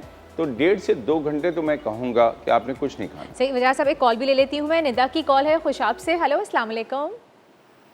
वालेकुम सलाम। जी निदा, कैसी हैं आप? ठीक है जी, आप लोग सब कैसे हैं? जी बिल्कुल ठीक है, हम लोग अल्हम्दुलिल्लाह। क्या सवाल करना चाहेंगी? जी मैं यही मुझसे पूछना चाह रही हूँ, जो ये सिम्टम्स आप लोगों ने बताए ना हार्ट से, तो मेरी वालिदा है स्ट्रोक पेशेंट है, तो उनमें भी महसूस हो रहे हैं मुझे ना। आप थोड़ा आराम आराम से ठहर ठहर के बोलेंगी मेरी बहन, आपकी आवाज़ हमें समझ में ही नहीं आ रही क्लियर। मैंने कहा कि मेरी वालिदा है स्ट्रोक पेशेंट है। जी, इनकी कॉल पहले भी आई थी। मेरे ख्याल से आपको अब तक वो ऑयल नहीं मिला जो मैंने आपकी वालिदा को तोहफतन भेजा है, क्योंकि आपका मैसेज मेरे पास कल रात आया है, तो इंशाल्लाह वो भी नहीं मिला। लेकिन मैं बताना चाह रही हूँ कि ये ना उन्हें भी सिम्टम्स हैं, तो क्या उन्हें हो सकता है ये हाथ, तो क्या नाम है, उनकी भी आंखों से आंसू भी आते हैं, और उनके ना जब वो बैठती हैं तो उनके नाक से भी पानी बहता है। नहीं और सिस्टर, मैं इसलिए मैं पूछी उनके लिए कोई ऐसा मुद्रा, कोई ऐसी चीज योगा के हिसाब से। बट मैं यहाँ पे आपसे दरख्वास्त करूँगा कि एक तो ये कि आपकी आवाज़ मुझे उतनी क्लियर नहीं आ रही, जब तक मैं पूरी तरह समझ ना लूँ, तो आपके पास नंबर तो मेरा टेलीफोन का है, आप मुझे कॉल कीजिएगा, मैं आपकी वालिदा के हवाले से पूरी तफसील सुन के आपको जवाब दूंगा। आपकी वालिदा के लिए ऑयल मैं भेज चुका हूँ, मेरे ख्याल से वो अभी तक आपको क्यों नहीं मिला, एड्रेस की कोई मसला ना हो गया, वो मैं बता दूंगा, आप मुझे तफसील से बताएंगे। और दूसरा एक बात याद रखिए कि जो कंडीशन आप अपनी वालिदा की बता चुकी हैं उसमें आपके अपने डॉक्टर की राय बहुत इंपॉर्टेंट है, बजाय इसके कि मैं बगैर देखे उनका इलाज करूं। आप पहले अपने जो मौलिज से करा रही हैं, फिजियोथेरेपी भी करा रही हैं, उनसे पूछिएगा। डॉक्टर का मशवरा, ना कोई प्रोग्राम उसका रिप्लेसमेंट है, ना कोई फ़र्द उसका रिप्लेसमेंट है। अच्छा, ये कह रही हैं कि थायराइड का टेस्ट करवाती रही हैं काफ़ी अरसे तक, लेकिन अब नहीं करवाया और इनको सिम्टम्स लग रहे हैं इनकी वालिदा को थायराइड के। देखिए सिम्टम से नहीं होगा, टेस्ट से पता चलेगा। टेस्ट से पता चलेगा। तो मैं वही कह रहा हूँ कि जो मुतालिका डॉक्टर इनको देख रहा है, ये बात उनसे कहेंगी, वो वहीं के वहीं उनको बता देंगे कि 3 है, 4 है, क्या है मसला, और हाइपर है कि हाइपो है। ये नहीं कि सिर्फ थायराइड का मसला है, एक ही चीज़ से नहीं सॉल्व होगा। तो ये बहुत ज़रूरी है कि आप इसमें, और इसमें जहाँ आप पहुँच गई ना, ये भी एक बहुत बड़ी वजह है जहाँ से ये थायराइड शुरू होता है, वो है पेट। याद रखिएगा, थायराइड शुरू यहाँ से होता है, यहाँ से नहीं होता। तो हम ये क्या जंक खाते हैं, हम गलत अपने, यानी हम आजकल अनहेल्दी खाने खा रहे होते हैं, तो उसकी वजह से थायराइड होता है? मैं एक जुमला कहता हूँ, मेरे तमाम सवालों के, आपके सवालों के जवाब पूरे हो जाएंगे। हम फूड नहीं ले रहे, हम प्रोडक्ट ले रहे हैं। हमें फूड खानी थी ना, हम तो प्रोडक्ट खा रहे हैं, फलां कंपनी के प्रोडक्ट, फलां कंपनी के प्रोडक्ट। जब तक ज़मीन से आने वाली चीज़ें हम अपने इस्तेमाल में नहीं बढ़ाएंगे, हम फैक्ट्री से आने वाली चीज़ों को बढ़ाएंगे, हमारे अमराज बढ़ते रहेंगे। सही, यानी कि हमें ज़्यादातर ऑर्गेनिक चीज़ों की तरफ जाना चाहिए, राइट? ग्लव्स खाएं, फूड खाएं, प्रोडक्ट मत खाएं, प्रोडक्ट नहीं खाएं। अच्छा जी, मुनीज़ा हमारे साथ मौजूद हैं। अस्सलाम वालेकुम मुनीज़ा। वालेकुम अस्सलाम, कैसी हैं? मैं बिल्कुल ठीक, आप कैसी हैं? मैं अल्हम्दुलिल्लाह बिल्कुल ठीक। आज आप लोगों ने बहुत जुल्म करा है हम सब पर। नहीं, मैंने तो सबको इकट्ठा किया, आना चाहिए, एंजॉय करना चाहिए। नहीं, अल्हम्दुलिल्लाह अच्छा लग रहा है यहाँ पे आके सबके साथ, वेदर भी इंजॉय करें, तो बड़ा अच्छी सी एक फीलिंग है बस। लेकिन सुबह उठ के जो बिस्तर से निकल के यहाँ तक आना था, वो सफ़र थोड़ा मुश्किल था। क्या करती हैं मुझे बताओ ना, सो रही होती ना। हाँ, ये भी फायदा बात है। एंजॉय कहाँ से करती हैं, कहाँ से मौसम एंजॉय करती हैं यहाँ? लेकिन अभी रास्ते में जो व्यू था, मतलब एक मौसम इतना खूबसूरत लग रहा था, बड़ा अच्छा लग रहा था, एक अच्छी सी गर्मा गर्म चाय पी रही हो, नाश्ता हो रहा है, तो फिर ये कहाँ से एंजॉय करती हैं? तो फिर हमने कहाँ जुल्म किया? नहीं नहीं, अच्छा ये बात सही है कि इन्होंने सही कहा, मैं एक्सेप्ट करती हूँ कि यार यहाँ पे आके ज़्यादा मज़ा आ रहा है हमें। अच्छा मुझे जल्दी से बताएं, आप थायराइड पेशेंट्स के लिए आज कौन सी डाइट या कौन से खाने बनाने वाले हैं? अच्छा, आज जो है हम थायराइड पेशेंट्स के लिए क्या कर रहे हैं कि सूप बना रहे हैं, वेजिटेबल सूप। और सिर्फ ये थायराइड पेशेंट्स ही नहीं, जो लोग डाइट कर रहे हैं वो भी, जो हेल्दी फूड खाना पसंद करते हैं उनके लिए भी ये बिल्कुल बेस्ट है। ठीक है, तो सबसे पहले हमने क्या किया कि एक पैन ले लेंगे, उसमें तकरीबन 1 टेबलस्पून ऑलिव ऑयल डालेंगे, ज़्यादा हमें नहीं ऐड करना, सिर्फ 1 टेबलस्पून जितना हमने ऐड किया। बता दीजिए कि आप क्या क्या स्टेप्स करने वाली हैं, क्योंकि ब्रेक का वक्त हो गया, हमें ब्रेक पे भी जाना है। ठीक है, मैंने इसमें क्या किया कि ये एक कैप्सिकम ले लिया, इसको फाइन चॉप कर लिया, गाजर फाइन चॉप कर लिया, प्याज फाइन चॉप कर ली, हमारे पास मशरूम्स हैं वो हमने ऐड करने, इसमें सौते करेंगे। उसके बाद इसमें पानी डाल के हम इसको पकाएंगे और तमाम मसाले यानी कि सोया सॉस, थोड़ा सा विनेगर ऐड करेंगे, काली मिर्च ऐड करेंगे और सॉल्ट, बस इसके साथ इस सूप को पकाएंगे और फिर हम ब्रेक के बाद आपको बताते हैं। चलें जी, तो चलते हैं ब्रेक की तरफ, ब्रेक से वापस आएंगे, फिर दिखाएंगे आपको सूप कैसे बनता है।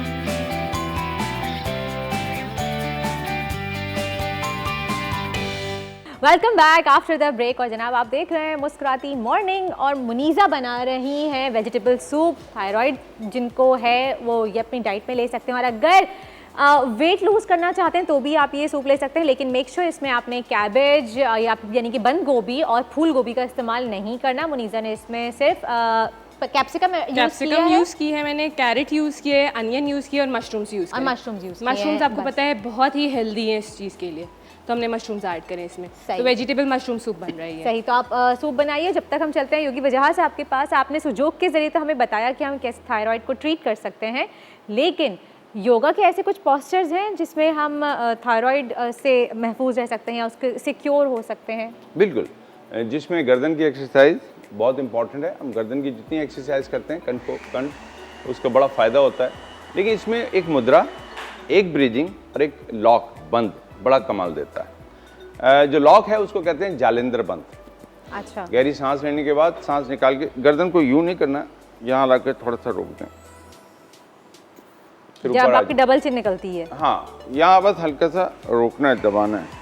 ये दोनों तरीके से होता है, सांस लेते हुए भी हो सकता है, सांस निकाल के भी होता है। ये डिटेल है, मैं सिर्फ जालिंदर बंद बता रहा हूँ, इसकी डिटेल नेट से लोग ले सकते हैं। सही। इसके साथ एक मुद्रा है जी, हाथ का बना हुआ, टीना सानी, कौन नहीं वाकिफ है आपा से? आपा ने को मैंने ये बताया तो आपने कहा अरे ये तो मुझे पंकज उदास ने बम्बई में बताया था कि ये करना चाहिए, इससे गला सही रहता है। ये है ही गले का, इसको कहते हैं शंख, यानी शंख होते हो, सीप होती है ना बड़ी, सीप बजाते हैं। सही। आप अपने उल्टे हाथ को देखिए, ध्यान में फिर रखिएगा, उल्टा हाथ आ रहा है, उल्टे हाथ को इस तरह रखें, सीधे हाथ से इसको ग्रिप कर लें। अब ये जो सीधे हाथ का अंगूठा है इसको यहाँ लाके टच कर दें। आप इसको सारी उंगलियों को मिला भी सकते हैं। वो सीप का ही शेप बन गया, बड़ी वाली, बिल्कुल सीप बन गया। ठीक है, ये जो है थायराइड के लिए योग में बड़ा कमाल। आपने ऐसे किया, उल्टा हाथ हमने यूं रखा, पकड़ा और बाकी उंगलियों को यहाँ लाके टच कर दिया। स्पेशली हमारी जो रिंग फिंगर, ये उंगली है छोटी जिसको हम शहादत की उंगली कहते हैं, टच होनी चाहिए। इसको कम से कम दिन भर में 30-40 मिनट कर सकते हैं, दिन भर में। अच्छा, बस ऐसे ही आपने करना, बस आराम से बैठे हैं, थोड़ी देर में आप जो मैं टीना सानी आपा का नाम ले रहा हूँ, इतनी बड़ी शख्सियत का नाम ले रहा हूँ।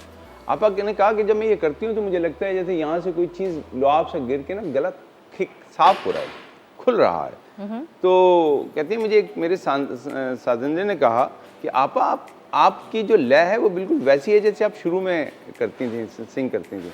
इतना गले पे फर्क पड़ता है। और यहाँ से ये प्रेशर पॉइंट भी आपका जो आपने बताया, बट ये जो हमारे मुद्रा थेरेपी उसका हिस्सा है। सही।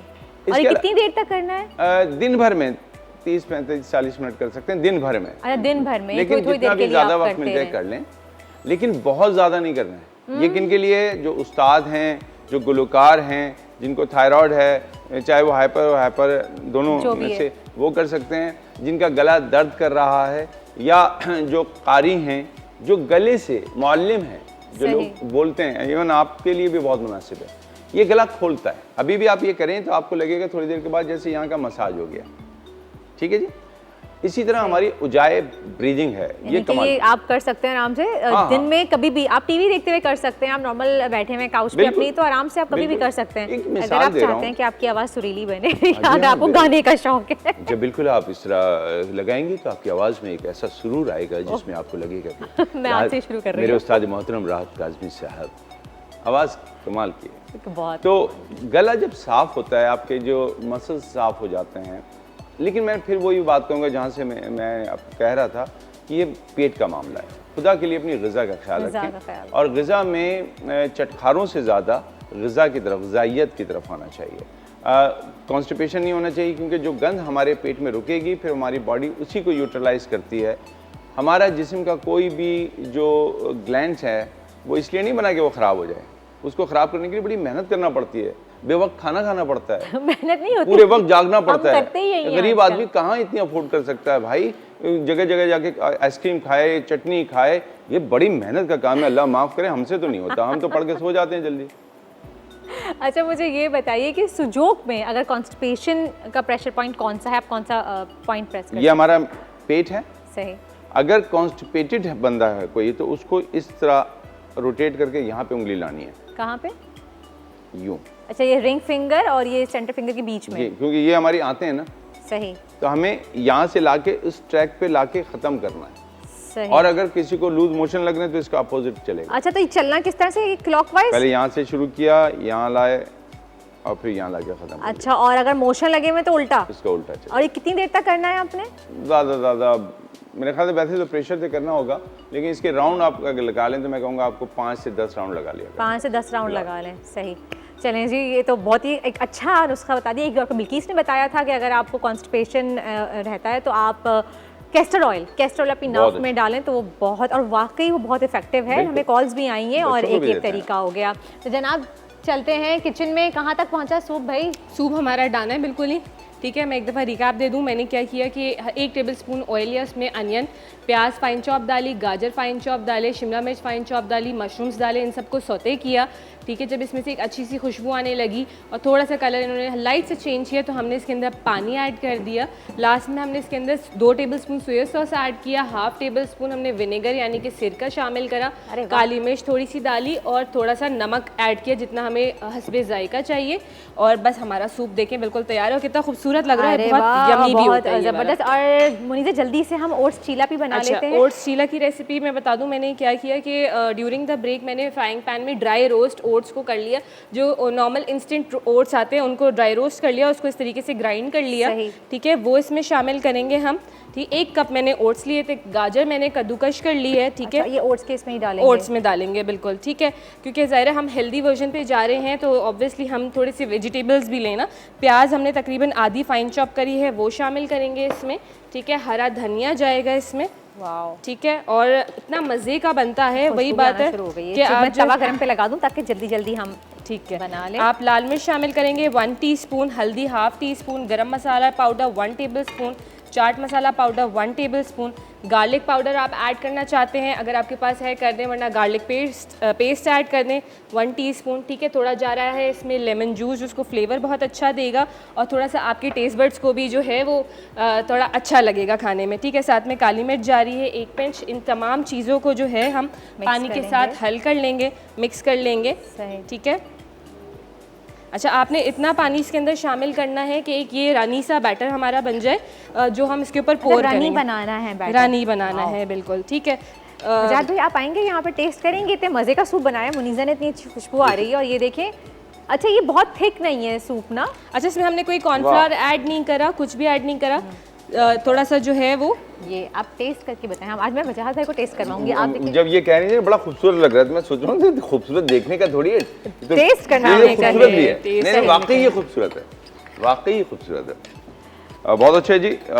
मेरे ख्याल से बड़ी अच्छी बात है कि हम हेल्थ की बातों के साथ साथ हेल्थ से रिलेटेड तमाम जो चीज़ें दे रहे हैं और जिस साफ़ सुथरे अंदाज में और जिस ईजी वे में ये बात हो रही है, मेरे ख्याल से हमारी सेहत अगले साल इस साल से ज़्यादा बेहतर हो जाएगी इंशाल्लाह। हमारी दुआ है और हमारी कोशिश भी यही है कि हम आपके लिए उस तरह की खाने बताएं, उस तरह की रेसिपीज़ लेके आएँ जो आपके लिए हेल्दी हैं, हेल्दी हो, इजी हो।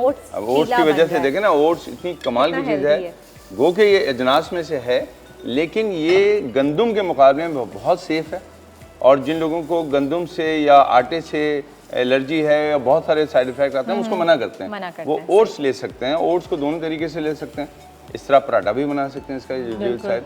और दूसरी बात ये कि इसको आप एज ए ड्रिंक भी ले सकते हैं, उसको बाकायदा मिला के पानी में और मुख्तलिफ चीज़ें, जैसे अभी गाजर इन्होंने मिलाई, फ़ौरन मेरे जहन में आया, अरे वाह ये तो टेस्ट मैं करके देखूंगा। मुनीज़ा ने भी कुछ दिन पहले वही बनाया था, ओट्स की खीर। मज़े की बनाई थी वो, तो मैंने घर में बनाई भी थी और मैंने खाई भी थी। मैंने ब्रेकफास्ट में लिया था वो, मैं बताऊंगी, बहुत ही मज़े का बना था। मैंने यहाँ भी वो खाया था।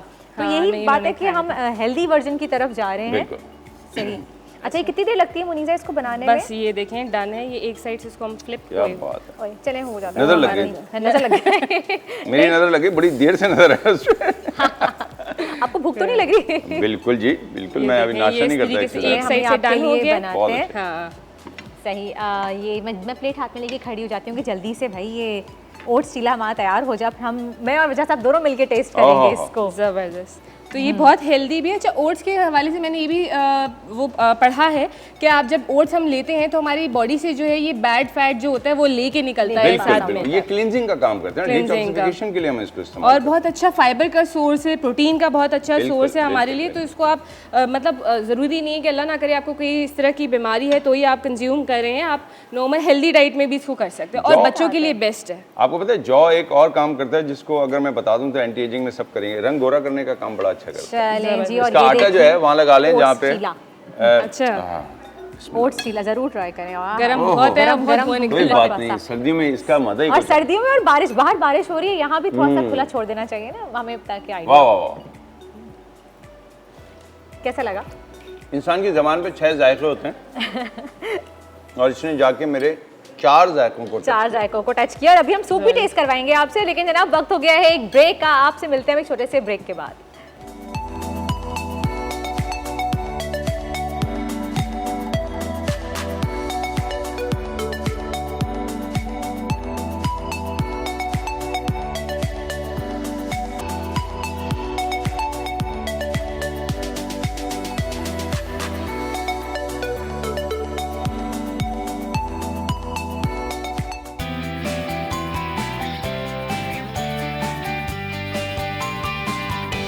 जी जनाब, वापस आ गए हैं हम ब्रेक से। हमने आपको बताया कि आपको थायराइड में कौन सी डाइट लेनी चाहिए, नेचुरोपैथ के थ्रू इसका इलाज कैसे मुमकिन है, सुजोग के थ्रू कैसे मुमकिन है, और आप थायराइड में कौन सी रेसिपीज़ अपने घर में आसानी से बना के आप खा सकते हैं, एंजॉय कर सकते हैं, वो भी हमने बताया। लेकिन अब हम बात करेंगे प्रॉपर उसके ट्रीटमेंट की, कि जब हमें पता चले कि हमें हाइपो या हाइपर थायराइड है तो हमें डॉक्टर के पास कंसल्ट करना चाहिए। तो क्या उनकी मज़ीद वजूहात है, किस वजह से थायराइड होता है, इस बारे में बात करने के लिए हमारे साथ मौजूद हैं डॉक्टर यूसुफ लगदावाला, जनरल सर्जन हैं और फैमिली हेल्थ एडवाइज़र भी हैं। अस्सलाम वालेकुम। कैसे हैं डॉक्टर साहब आप? अल्हम्दुलिल्लाह, अल्लाह का शुक्र। डॉक्टर साहब, पहले तो मुझे ये बताइए कि किस वजह से थायराइड होता है या थायराइड ग्लैंड सही से काम नहीं करता? देखिए, थायराइड ग्लैंड आपने सुबह से डिस्कशन की होगी कि भाई जिस तरह थायराइड जो है वो एक नॉर्मल आदमी में थायराइड बहुत ज़रूरी है। थायराइड अल्लाह मियाँ ने गर्दन में एक 2 इंच का ग्लैंड रखा हुआ है, ठीक है ना, जो कि बिल्कुल सामने की तरफ है, यहाँ होता है ना, एडम्स एप्पल जिसे कहते हैं, यहाँ पे नरखरा जो है उसके साथ साथ एक थायराइड ग्लैंड, एक बटरफ्लाई शेप, ठीक है ना। और वो मैं कहता हूँ इसको उर्फ़ आम में कि ये गाड़ी के कार्बोरेटर जिस तरह होता है, ये इंसान का एक कार्बोरेटर है जो कि पेट्रोल ज़्यादा कम मेटाबॉलिज्म रेगुलेट करता है, गाड़ी की स्पीड रेगुलेट करता है, ये बॉडी की स्पीड रेगुलेट करता है। सही। ये अगर अपना हार्मोन ज़्यादा देगा या ज़्यादा छोड़ेगा इसे कायम, तो गाड़ी ज़्यादा तेज़ चलेगी, बॉडी ज़्यादा फास्ट मूव करेगी, और अगर ये स्लो हो जाएगा तो बॉडी स्लो हो जाएगी। इसे कहते हैं मेटाबॉलिज्म, बॉडी की रफ्तार काम करने की, अपने जो है वो रिएक्शंस, बॉडी के जो मेटाबॉलिक रिएक्शंस होते हैं उसको करने की। तो ये थायराइड क्या करता है, अपने हार्मोन बनाता है। उसके 2-3 हार्मोन होते हैं थायराइड के, T3, T4 और साथ में कैल्सिटोनिन, एक तीसरा हार्मोन भी होता है जो कि कैल्शियम को रेगुलेट करता है। सही। ठीक है। अब ये थायराइड खुद भी, आपको पता है कि जो जिस्म का सरदार जो है वो ब्रेन है, तो ब्रेन के थ्रू ये थायराइड चलता है। ब्रेन उसको कहता है कि अब चलो ना चलो, इस तरह चलता है। ब्रेन उसको कैसे कहेगा, तो ब्रेन के अंदर से एक हार्मोन निकलता है TSH। सही। ठीक है। वो TSH जो है वो वहाँ से निकल के थायराइड पे आता है। थायराइड को कहता है अच्छा भाई अब जो है वो आपको ज़्यादा काम करना है, अब आपको कम काम करना है। और इस तरह जो है थायराइड की पूरी साइकिल चलती है, पूरी साइकिल चल रही है। हम समझते हैं कि थायराइड ऐसे ही हो गया, नहीं ऐसे नहीं होता। अब TSH को रेगुलेट करने के लिए एक और हार्मोन ब्रेन के अंदर है जो कि ऊपर से उसको और रेगुलेट करता है, ब्रेन के ही और एक हाइपोथैलेमस एक जगह है वहाँ से, TRH। तो पूरा एक सिस्टम है पूरा, वो सारा रेगुलेट करता है। अल्लाह मियां ने पूरी एक साइकिल है। फाइनल एंड प्रोडक्ट थायराइड बनाएगा और थायराइड अपना एक हार्मोन छोड़ेगा जिसे हम थायरोक्सिन कहते हैं उर्फ आम में। जी। अब थायरोक्सिन पूरे बॉडी में रेगुलेट करेगा और मेटाबॉलिज्म को ऊपर नीचे करेगा। सही। तो मेटाबॉलिज्म के अलावा हमारी बॉडी के कौन कौन से फंक्शंस पे ये काम करता है? मेटाबॉलिज्म में हर चीज़ आ गई। मेटाबॉलिज्म मींस कि आपकी सारी चीज़ें जो भी आपके सेल के डे टू डे रिएक्शंस हो रहे हैं, खाना पीना, उसको सेल को फूड को जलाना, फूड को उससे एनर्जी ड्राइव करना, उससे एनर्जी का यूटिलाइजेशन करना, और उसके आपने खाना खाया, वो खाना सही तरह से आपके जिस्म में लगे, आपके जिस्म को तवानाई दे, आपके जिस्म को हरारत दे, आपके जिस्म से अच्छी तरह से आपके जिस्म को वो फंक्शन के काबिल बनाए, काम के काबिल बनाए। ये सारा चीज़ मेटाबॉलिज्म में आ गया। मेटाबॉलिज्म पे आके तो अगर ये आपका सही काम नहीं करेगा तो पूरी बॉडी का फंक्शन डिस्टर्ब हो जाएगा। आप तमाम सही। अच्छा, मुझे ये बताइए डॉक्टर साहब कि हार्मोनल इम्बैलेंस जो होता है आपकी बॉडी में, क्या ये भी थायराइड की वजह से होता है? हार्मोन तो पूरी एक फील्ड है। One of the hormone is thyroid. तो हार्मोनल इम्बैलेंस जो है, हम कहते हैं इसको फलानी को या फलानी को हार्मोनल इम्बैलेंस है, तो ज़रूरी नहीं वो थायराइड का हो, वो हो सकता है उसमें एक पार्ट थायराइड भी प्ले कर रहा हो। अच्छा, एक पार्ट थायराइड प्ले कर सकता है जिसकी वजह से आपको पूरी बॉडी में हार्मोनल इम्बैलेंस होता है। डॉक्टर साहब, थायराइड जो तो आपने बताया किस वजह से होता है, पूरी इसकी साइकिल आपने बताई, लेकिन इसके सिम्टम्स क्या होते हैं जो जिससे आप आइडेंटिफाई कर लें, क्योंकि अक्सर होता है कि हम आइडेंटिफाई नहीं कर पाते। बिल्कुल, ये एक वाहिद डिजीज़ है, वाहिद डिजीज़ जो कि डॉक्टर पहले ज़माने में पहले ज़माना मीन्स के 100 साल पहले या जब फ़ोन ईजाद हुआ था, जो फ़ोन पे डायग्नोज कर लेते हैं हाइपोथायरॉयडिज्म। इसकी एक आवाज़ होती है जो कि बिल्कुल गहरी सी आवाज़ निकलती है, इससे क्रोकी वॉइस कहते हैं इसको।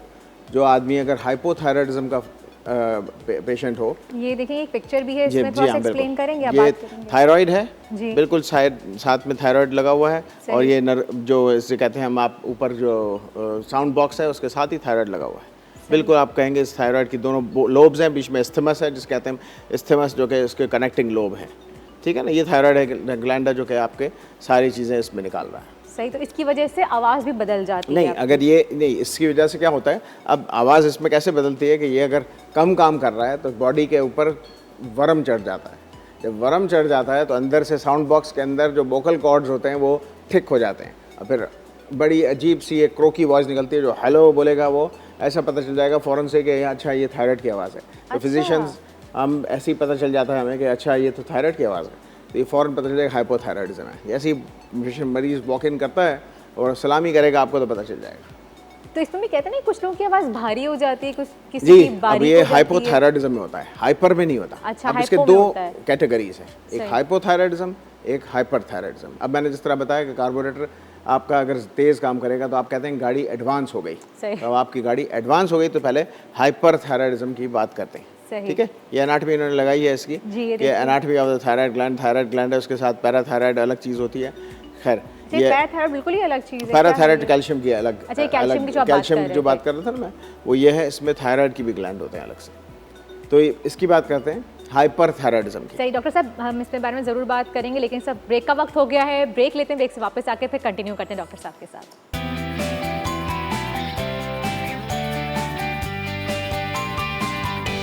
वेलकम बैक जनाब, ब्रेक से वापस आ गए हैं हम, और हम बात कर रहे हैं थायराइड के साइंस एंड सिम्टम्स की डॉक्टर साहब से। डॉक्टर साहब, आप बताइए कि सबसे पहले हमें क्या सिम्टम या क्या साइन होता है जिससे देखिए, थायराइड डिजीज़ का मोस्ट कॉमन सिम्टम्स है, वो सिम्टम है, साइन है या सिम्टम जैसे कहते हैं हम, अलामत जो कि डॉक्टर के पास आएगा वो है गले में कोई गिल्टी या गुठली महसूस होना। कुछ पिक्चर्स भी हमारे पास मौजूद हैं। हम जैसे मेडिकल में हम कहते हैं swelling in front of the neck. जैसे ये देखिए आप, जैसे सामने देखिए, बिल्कुल सामने एक swelling in front of neck नजर आ रही है, ये पूरा बिल्कुल सामने सूजा हुआ है और एक सूजा हुआ है, और बीच में गुठली टाइप हम इसमें मरीज को कहते हैं कि आप थोड़ा सा पानी पीजिए या थूक निकलिए, तो ये स्वेलिंग जो है वो थूक के साथ ऊपर की तरफ उठती है। अच्छा, ठीक है ना। जैसे आप पानी पीने को कहेंगे तो ये थूक के साथ या पानी पीने के साथ या स्वॉलो करने के साथ या निवाला निगलने के साथ ये ऊपर की तरफ उठेगी। जैसे ये उठेगी तो हम समझ जाएंगे कि भाई ये जो है थायराइड की स्वेलिंग है, क्योंकि ये ज़बान के साथ उसके पट्टों के साथ जुड़ी हुई होती है। सही, और उसके साथ ऊपर नीचे मूव करती है। बिल्कुल। तो डॉक्टर साहब, कोई दर्द भी महसूस होता है आपको गले में? बिल्कुल नहीं, ये बिल्कुल पेन फ्री होती है। सही। बिल्कुल पेनलेस स्वेलिंग होती है। अब ये ऊपर हुई इस तरह।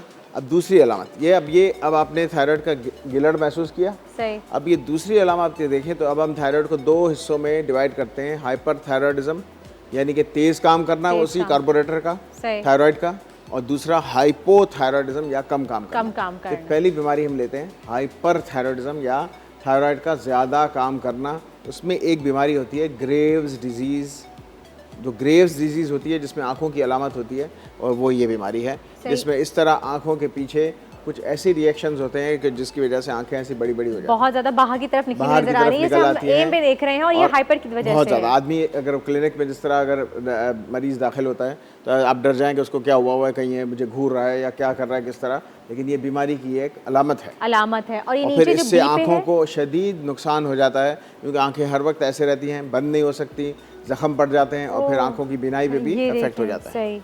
ये ग्रेव्स डिजीज आपने देखे, इसकी आंखें कैसी लाल हो रही हैं, ठीक है ना, और इस तरफ से ये प्रॉब्लम बहुत तकलीफ दे जाता है। फिर ये इसमें पेन काफी, जी हाँ, इसमें फिर पेन होता है आंखों के अंदर, यहाँ गले में कुछ नहीं होता। और फिर इसमें दिल की रफ्तार बहुत ज़्यादा हो जाती है, बाल जो है वो झड़ना शुरू हो जाते हैं, पसीना बहुत ज़्यादा आता है, गर्माइश की कैफियत बहुत ज़्यादा लगनी शुरू हो जाती है, और फिर वज़न गिरना शुरू हो जाता है। याद रखिए वज़न गिरता है हाइपर में।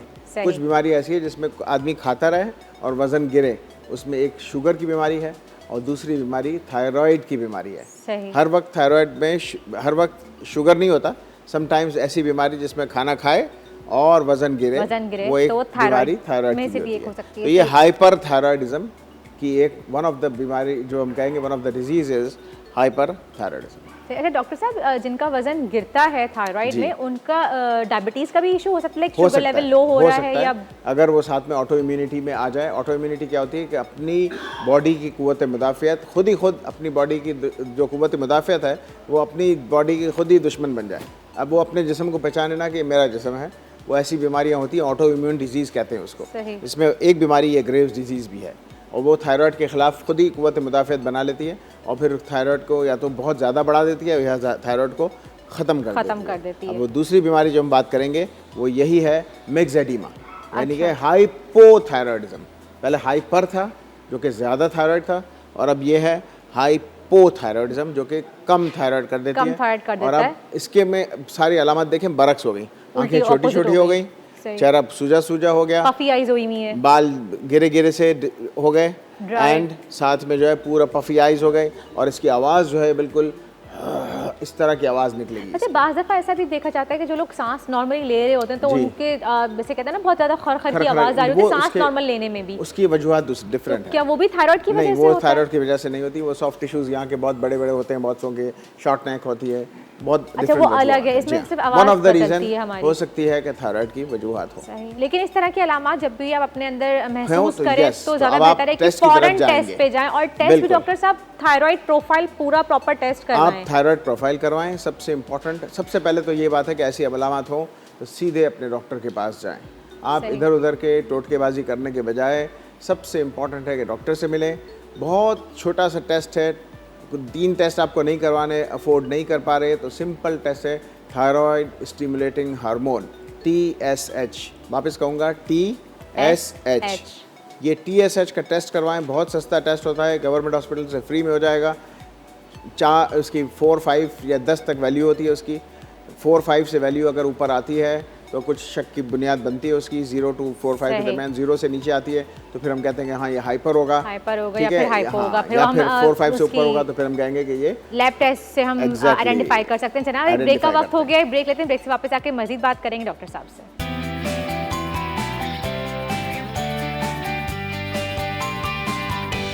जी जनाब, वापस आ गए हैं हम ब्रेक से, और हमारे साथ मौजूद हैं जनरल सर्जन हैं डॉक्टर यूसुफ लगदावाला, और ये हेल्थ एडवाइज़र भी हैं, फैमिली हेल्थ एडवाइज़र। डॉक्टर साहब, हम आपसे बात कर रहे थे थायराइड की इन्वेस्टिगेशन के ऊपर और उनके ट्रीटमेंट्स के ऊपर। इन्वेस्टिगेशन में एक तो आपने टेस्ट बताया जो सबसे आसान टेस्ट है TSH, उसके अलावा हम क्या करवा सकते हैं? थायराइड के T3, T4 एंड TSH। और फिर दूसरा टेस्ट जो है, जो कि हम समझते हैं कि थायराइड में सिर्फ यही है और हमने देख लिया थायराइड, नहीं। दूसरा जो बहुत आसान टेस्ट है वो है ultrasound of the neck. Ultrasound करा के हमने थायराइड की पूरी एनाटमी, उसकी सरफेस, उसके अंदर क्या चीज़ हो रही है वो हम देख लेते हैं। कि कौन से नोड्यूल्स हैं, किस तरह के हैं, कैसी सरफेस बढ़ी हुई है, अच्छी तरह से उसको मुआयना हो जाता है। और बहुत हमें साथ में उसके लिम्फ नोड जो कि सराउंड, अगर खुदा न खास्ता थायराइड में कोई कैंसर है, तो क्योंकि ये भी बहुत कॉमन है, हम समझते हैं कि थायराइड में सिर्फ गिलड़ ही होता है, तो गिलड़ या गॉइटर जो है हम कहते हैं इंग्लिश में उसको, तो वो कॉमन तो है, उसके साथ साथ उसी गॉइटर के अंदर कैंसर भी हो सकता है। और वो जल्द से जल्द अगर हम उसको पकड़ लें तो उसके ट्रीटमेंट ऑप्शंस भी आसान होते हैं। थायराइड की ऑपरेशन सर्जरी भी लिमिटेड हो जाती है, सर्जरीज भी करवा देते हैं ना, फिर उसकी रिमूवल। तीसरा टेस्ट जो हमें करना होता है वो है बायोप्सी। अब बायोप्सी उसके अंदर बहुत ही कॉमन है, लेकिन बायोप्सी से लोग डरते बहुत हैं डॉक्टर साहब, नहीं करवाते। अगर डॉक्टर ने लिख के दे दी बायोप्सी तो 2 महीने तक तो घर में बंद होकर बैठ जाते हैं। बिल्कुल। अब देखिए कि बायोप्सी का नाम सुनते ही आपको लगा कि यहाँ कोई चीरा लगाएंगे और बहुत सा टुकड़ा बड़ा निकाल लेंगे। और फिर एक बड़ा कॉन्सेप्ट यहाँ पे एक हमारे यहाँ ये होता है कि बायोप्सी कराया तो एक नर होगा, वो छिड़ जाएगा, फिर मादा होगी उसकी, वो छिड़ जाएगा, फिर नर मादा आपस में लड़ेंगे और फिर मादा आएगी उसका जो है वो बदला लेने के लिए। ऐसा कुछ नहीं होगा, ऐसा जहन से निकाल दें प्लीज़ कि कोई बायोप्सी से नर मादा नहीं छिड़ता, ना कुछ बायोप्सी करने से मर्ज नहीं फैलता। हाँ, ये आपने बिल्कुल सही ये आप बार-बार मैं कहता हूं कि कट्स लग जाते हैं और बायोप्सी के बाद एहतियात इतनी ज्यादा होती है कि लोग एहतियात नहीं कर पाते तो केस बिगड़ जाता है। बहुत बड़ा मिसकॉन्सेप्ट है हमारे कम्युनिटी में कि बायोप्सी करने से मर्ज फैल जाता है। हरगिज़ नहीं। Biopsy one of the treatment modes है, one of the investigation modes है, जो कि जिससे हम टुकड़ा निकालते हैं और देखते हैं, बस दैट्स इट। बायोप्सी और थायराइड में बायोप्सी कैसे होती है, एक सी नीडल डाली जाती है, कुछ सेल्स को सक आउट किया जाता है, निकाला जाता है और फिर माइक्रोस्कोप के नीचे देखा जाता है कि मैलिग्नेंट सेल्स हैं कि नहीं है। फाइन नीडल एस्पायरेशन साइटोलॉजी कहते हैं इसको, बस सही। और वो ना कोई दर्द होता है, ना कोई ब्लीडिंग होती है, आदमी खड़े खड़े आता है, खड़े खड़े चला जाता है आराम से, और फिर उसमें देख के आराम से बता सकते हैं कि कौन सी तरह की ये बायोप्सी थी, कौन सी तरह का ये सेल है, इसमें क्या ट्रीटमेंट मोडालिटी हमें अपनानी पड़ेगी। सही। अब ट्रीटमेंट की बात आती है डॉक्टर साहब, तो ट्रीटमेंट इसका इतना महंगा होता है, अगर हम सर्जरी की तरफ जाएं तो बहुत एक्सपेंसिव होता है कि हर किसी के लिए वो अफोर्डेबल नहीं होता। देखिए, ये भी एक अलग एक हमारे पास एक अलग मिसकॉन्सेप्ट है। थायराइड के बड़े बड़े सेंटर्स गवर्नमेंट हॉस्पिटलों में बने हुए हैं और ख़ास तौर पे जो एटॉमिक एनर्जी की जो सेटअप है गवर्नमेंट की, उसमें तो थायराइड के बड़े अच्छे अच्छे सेंटर्स बने हुए हैं।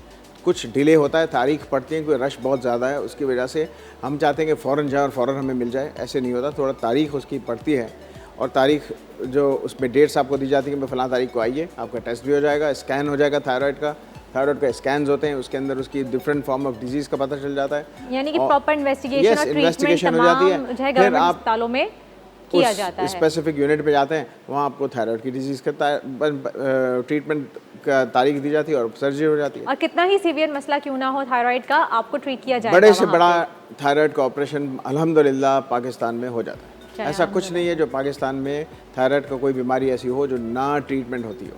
अल्हम्दुलिल्लाह अच्छी से अच्छी ट्रीटमेंट यहाँ हमारे मुल्क में हो जाती है। तो डॉक्टर साहब, थायराइड का जो कैंसर होता है जिसकी बात कर रहे थे आप, अगर उसको हम रिमूव कर लें, अगर वक्त पे अगर पता चल गया उसका हम ट्रीटमेंट करवा लें, तो क्या वो दोबारा से हो सकता है? जी हाँ, हो सकता है। अगर प्रॉपर पहली मरतबा में अगर किसी निकला नहीं, या बहुत एग्रेसिव कैंसर हुआ, या उसकी फॉलोअप आपने प्रॉपर नहीं रखा, तो ये रिकरेंस, किसी भी कैंसर का रिकरेंस हो सकता है।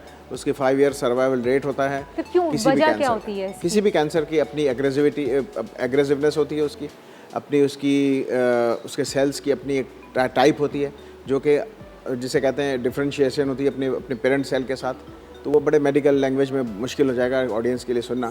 तो हर कैंसर अपनी एक टाइप रखता है और उसकी आपको एहतियात भी करनी पड़ती है, वैसे प्रिकॉशंस भी करनी पड़ती हैं ताकि वो चीज़ अगर वो दोबारा से ना हो। पहले दर्जे का है कैंसर, पहले दूसरे तीसरे दर्जे में होता है, इस तरह टाइप्स होती हैं उसकी, और अगर वो सही निकल गया तो फिर पूरा निकल जाता है और अल्लाह के हुक्म से सेट भी हो जाता है। सही। Thank you so much doctor साहब, बहुत बहुत शुक्रिया, आपने हमें इतनी अच्छी information the. And I hope इंशाल्लाह दोबारा मिलेंगे आपसे, दोबारा बुलाएंगे भी आपको अपने शो पे। और इंशाल्लाह आई होप व्यूअर्स के आपको आइडिया हो गया हो थायराइड का, आपको अच्छा खासी नॉलेज हो गई होगी। प्लीज़ अपनी इन्वेस्टिगेशन ज़रूर कराइए। अगर जितनी भी अलामात हमने आपको दिखाई हैं, आपको बताई हैं, अगर आपको किसी भी इन अलामात में से आपकी बॉडी में कोई चेंजेस आ रहे हैं, कुछ कहना चाहें डॉक्टर साहब? जी, आयोडीन मिला हुआ नमक का इस्तेमाल ज़रूर करें सब लोग, स्पेशली हमारे अप कंट्री के लोग आयोडीन मिला हुआ नमक ज़रूर इस्तेमाल करें, ताकि थायराइड डिजीज़ गिलड़ का जो वहाँ पे रेशो बहुत ज़्यादा है वो ज़रूर कम से कम। चैन जी, बहुत बहुत शुक्रिया। और जनाब, मैं आपसे कहूँगी कि हमें ज़रूर मैसेज करके और कॉल करके बताइए कि आप और मज़ीद किस टॉपिक पे चाहते हैं कि हम शो करें। हम आपके मैसेजेस हमारे लिए बहुत बहुत इंपॉर्टेंट हैं। सुबह मुलाकात होगी आपसे कल 9 बजे, तब तक देखती रहिए मुस्कुराती मॉर्निंग। अल्लाह हाफ़िज़।